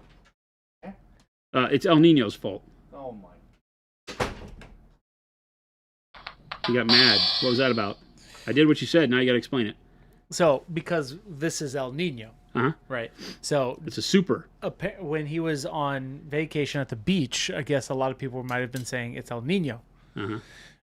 So Philip and I took that to our advantage because Gabe's like, if I hear someone say El Nino one more time, blah, blah, blah, I don't know. El Nino. And then we're like, it's El Nino. So when my power what were you went saying out, was El Nino. Oh. When my power went out, they're like, Chris, where'd you go? And then I said it was El Nino. Okay. In the text message. Uh-huh. So and Gabe's not really liking the term El Nino because of the weather. Because everybody's like, oh my gosh, it's El Nino. Blah, blah, blah. The storm surge is El Nino. It is. I know. But for some reason... Gabe doesn't like the truth? He can't handle the truth. That's kind of what I'm thinking. Jabe says, El Nino is a myth. It isn't. So is Nessie, but we still believe. Oh, I've seen Nessie. I've been to Inverness. That guy in the boat, he definitely didn't feed us too much alcohol. We saw it. It was real. Those weird pills he gave me really confirmed that. He's like, all right, take two of these. They help with the seasickness. Take two of these and throw back a couple of shots of whiskey and you'll be fine. This is going to make sure you don't get seasick in the boat. And oh my God, there she is. El Nino, La Nina, whatever you want, Chad. You decide. Well, they're different things. El Nino is El Nino and La Nina is La Nina. So there you go. Well, that makes sense, Chris, because they are two different things. That's what I just said. Okay, I'm just saying. Gabe says El Nino is a myth. It's coming. We got a lot of storms coming this next week, Jason. We don't. We do. It's going to rain in the next hour. Okay, great. And then tomorrow, let's see, live, coming from you live, the 5 o'clock news at 10. Wait, what? The 5 o'clock news at 10? What color is what color is El Nino? What color is El Nino? It's kind of a blue-green.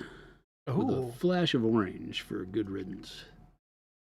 Someone asked Gabe if El Nino is edible. Chessboxing Ogre, I think we're off track. Let's get this train back on track, Chris. You're right. Thank you so much. To woot woot.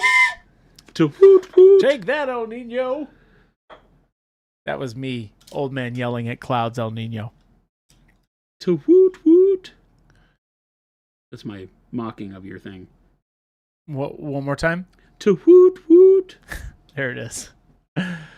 Is El Nino a vehicle? Tadpole Jackson, you are Fired! officially fired and banned from this stream. Fired. I can't think of any more reason It's to a ban vehicle somebody. for Gabe's hatred.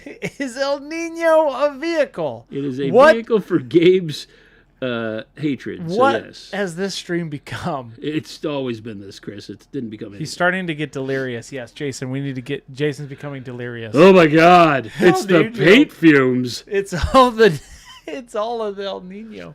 I do have a massive headache, so we're getting some kind of rain soon. Nobody's getting lucky tonight, Chet. It's because El Nino.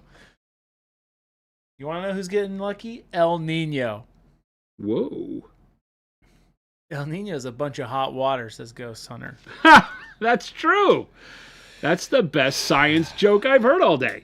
And coming from Ghost Hunter? What do you mean? Because Ghost Hunter's like, late, early, on time, hoopity-hoopity-hoo, and then he pulls out a banger. Okay, you know what I know Ghost Hunter has never said? Hoopity-hoopity-hoo. Correct. Toot-toot. Chris's old knee is acting up and the sniffles are coming, says Danger Boy. I'll show you what's coming. I love how you became like the old freaking prospector. Yeah, well, El Nino's right around the corner. You got to turn off the generators up at Carefree. God. The old prospector voice is one of my favorite Chris's. That's my whole campaign for Carefree. Trying to relate to my customer. They're your customers now? Pretty soon. I think it's called constituents, Chris. They're called something, that's for sure. Is this a real stream or a fumes getting to me? Hey. Can it be both? Because I feel like the answer is yes. I would say make sure you open your window, smell El Nino, and get some fresh air. That's not El Nino out the window. Silver's like, hey, light stream. Good evening, guys. Hope you're doing well. Zilfer, I don't think that's what you sound like, but it just spoke to me in the moment. Burger and Turtenbergle.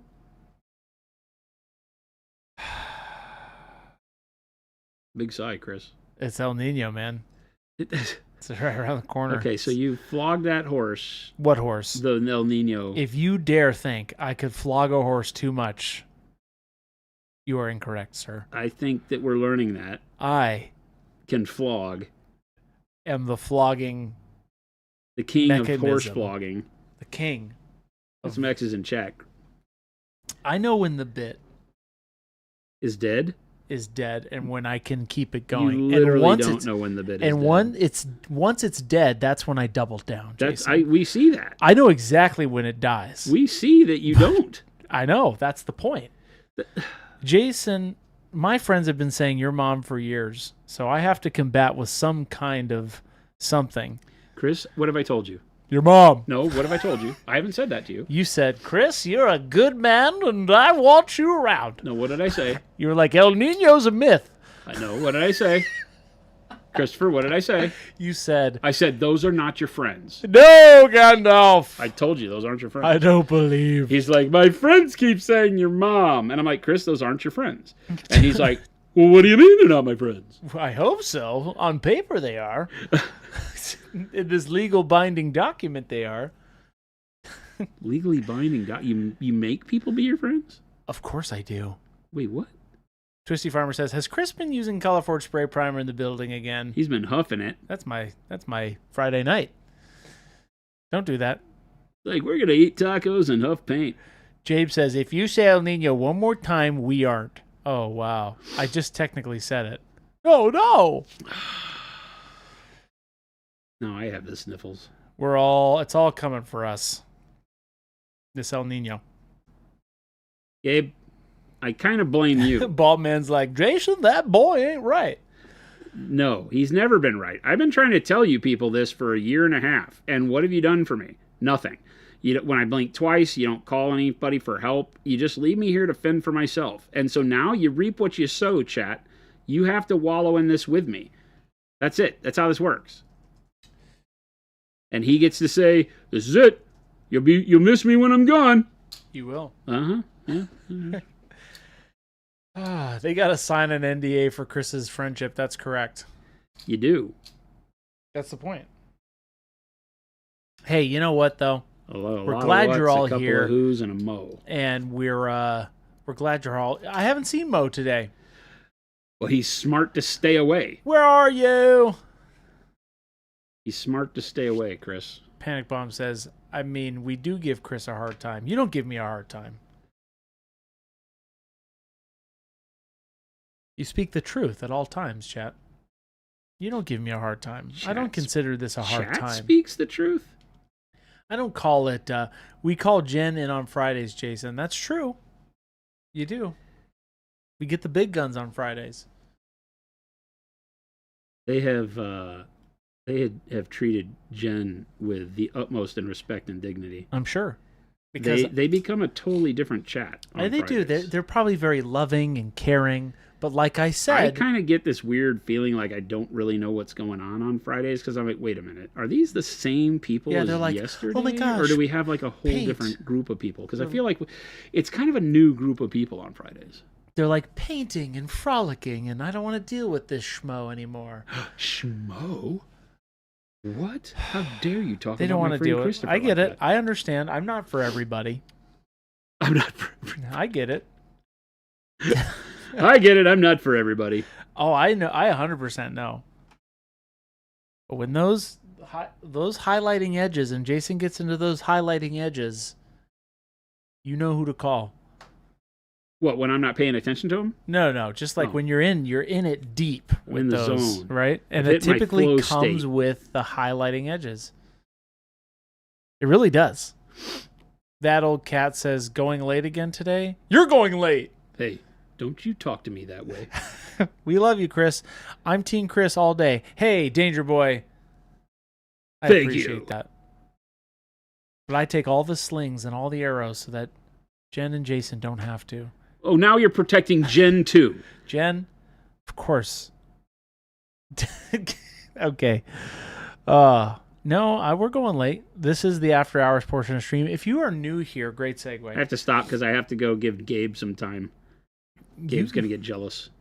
Gabriel! He's like, I don't understand. Why does Chris get all your time? I don't get all your time. You get all the time. These people, these beautiful, wonderful people are the people who get the time. You get more time with me than almost anybody. Technically, I give this back to chat. I feel like we should have gotten better gifts at our wedding. Monument Jabe says it's unfair. Yeah, I know, Gabe. That's why I'm thinking. I'm coming. I got you too. I understand. If we don't count this time, this is a magical...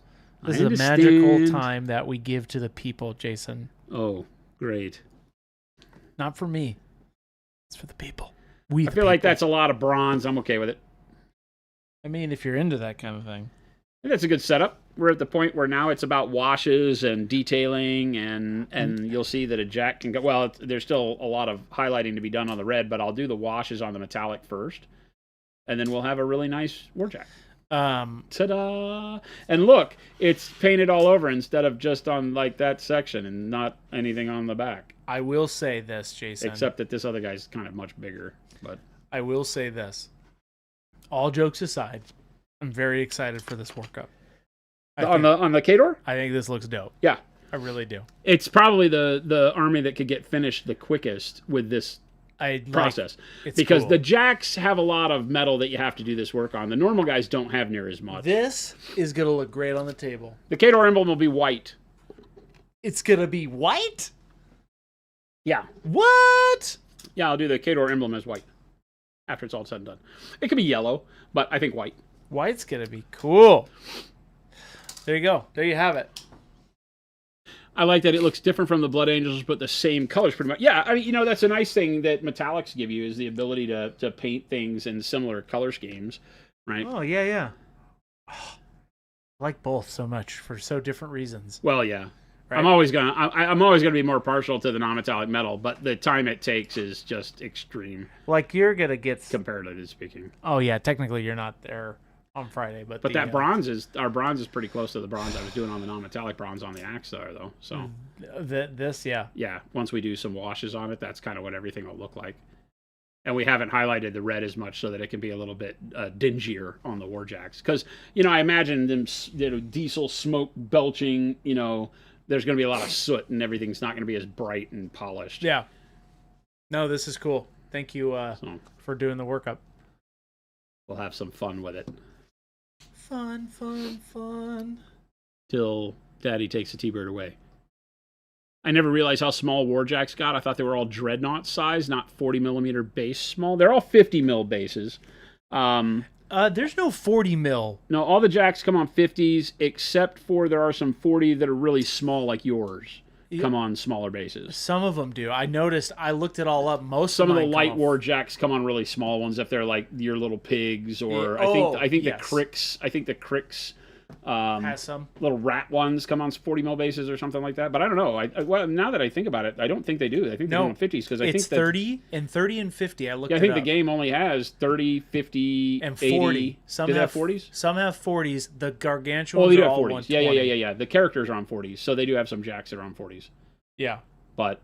Yeah, I mean, this is still, you know, you have to remember how big Dreadnoughts have gotten, too. Dreadnoughts have gotten really big. Because Dreads are not that big in the original scale, right? So that's not too different. Yeah. Right? I mean, I've always liked Warjacks because they're more hunched over, and this guy's standing tall. But when you put them on like this, foot to foot, they're not that different from a Dreadnought. And this is a standard heavy Warjack. The light ones could be a little smaller, and some of them are much bigger, you know. But you also play the game with a lot of these, right? I mean, you can make an army that has like 10 to 12 Warjacks in it. This week. Yeah, Frisbee. This week we have Wednesday off. You started late. The Dread equals the Redemptor Dread. Well, that thing's a nuisance. It's so big. The Redemptor Dread? Well, yeah. You know, it's just like the scale creep in Warhammer is such that, and I get it, it's rule of cool, but holy. He's cool. Right? Like, are you kidding me? It just gets brutal at some point in time. You know, I like it. Don't get me wrong. I love the idea of Dreadnoughts being this size, especially since, you know, when you scale them next to guys, that feels more like what we were shown in the early days. Yep. You know? That's pretty dang big. Yeah. So it definitely feels better to have it this way. But you know, Dreadnoughts used to be the same size as Warjacks, if not smaller. The old, you know, metal boxy dreads. So. This Wednesday, we have a meeting, so we will not be streaming Wednesday. So just letting everybody know. Somebody was asking earlier if we're going to be streaming all week. Technically, no. Chessboxing says, I'll bring an old Umbre army to GG Friday someday. Oh, yeah, cool. I've got an old Umbre army in the mail coming. I'll have all the Khador. I like the idea of old Umbre because it feels more Circle of Orboros to me, right?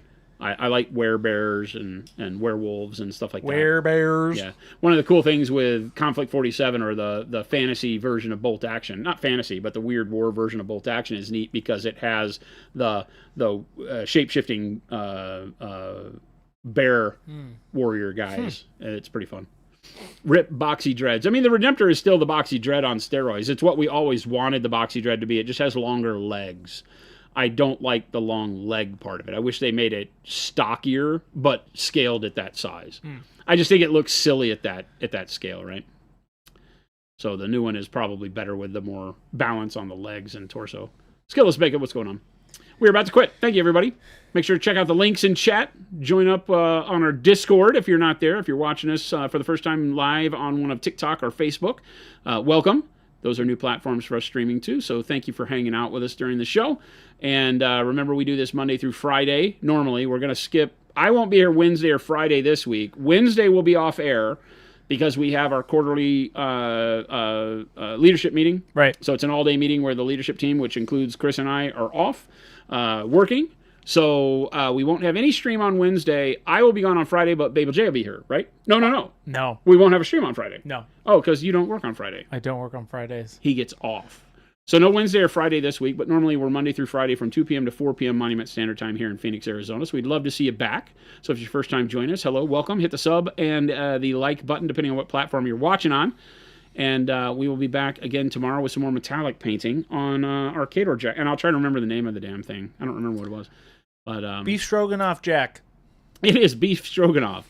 And but yeah, check it out. Make sure to check out monumenthobbies.com. Buy yourself some brushes, paints. Get those gray models turned into wonderful, beautiful works of art. Thanks for hanging out with us and watching some paint dry. Stick around. Chris is going to find us somebody to raid with more hobby goodness to take you off into your Monday evening. Yep. Don't do anything we wouldn't do, and we'll catch you back here tomorrow, right, gang? Bye. See you later. Adios.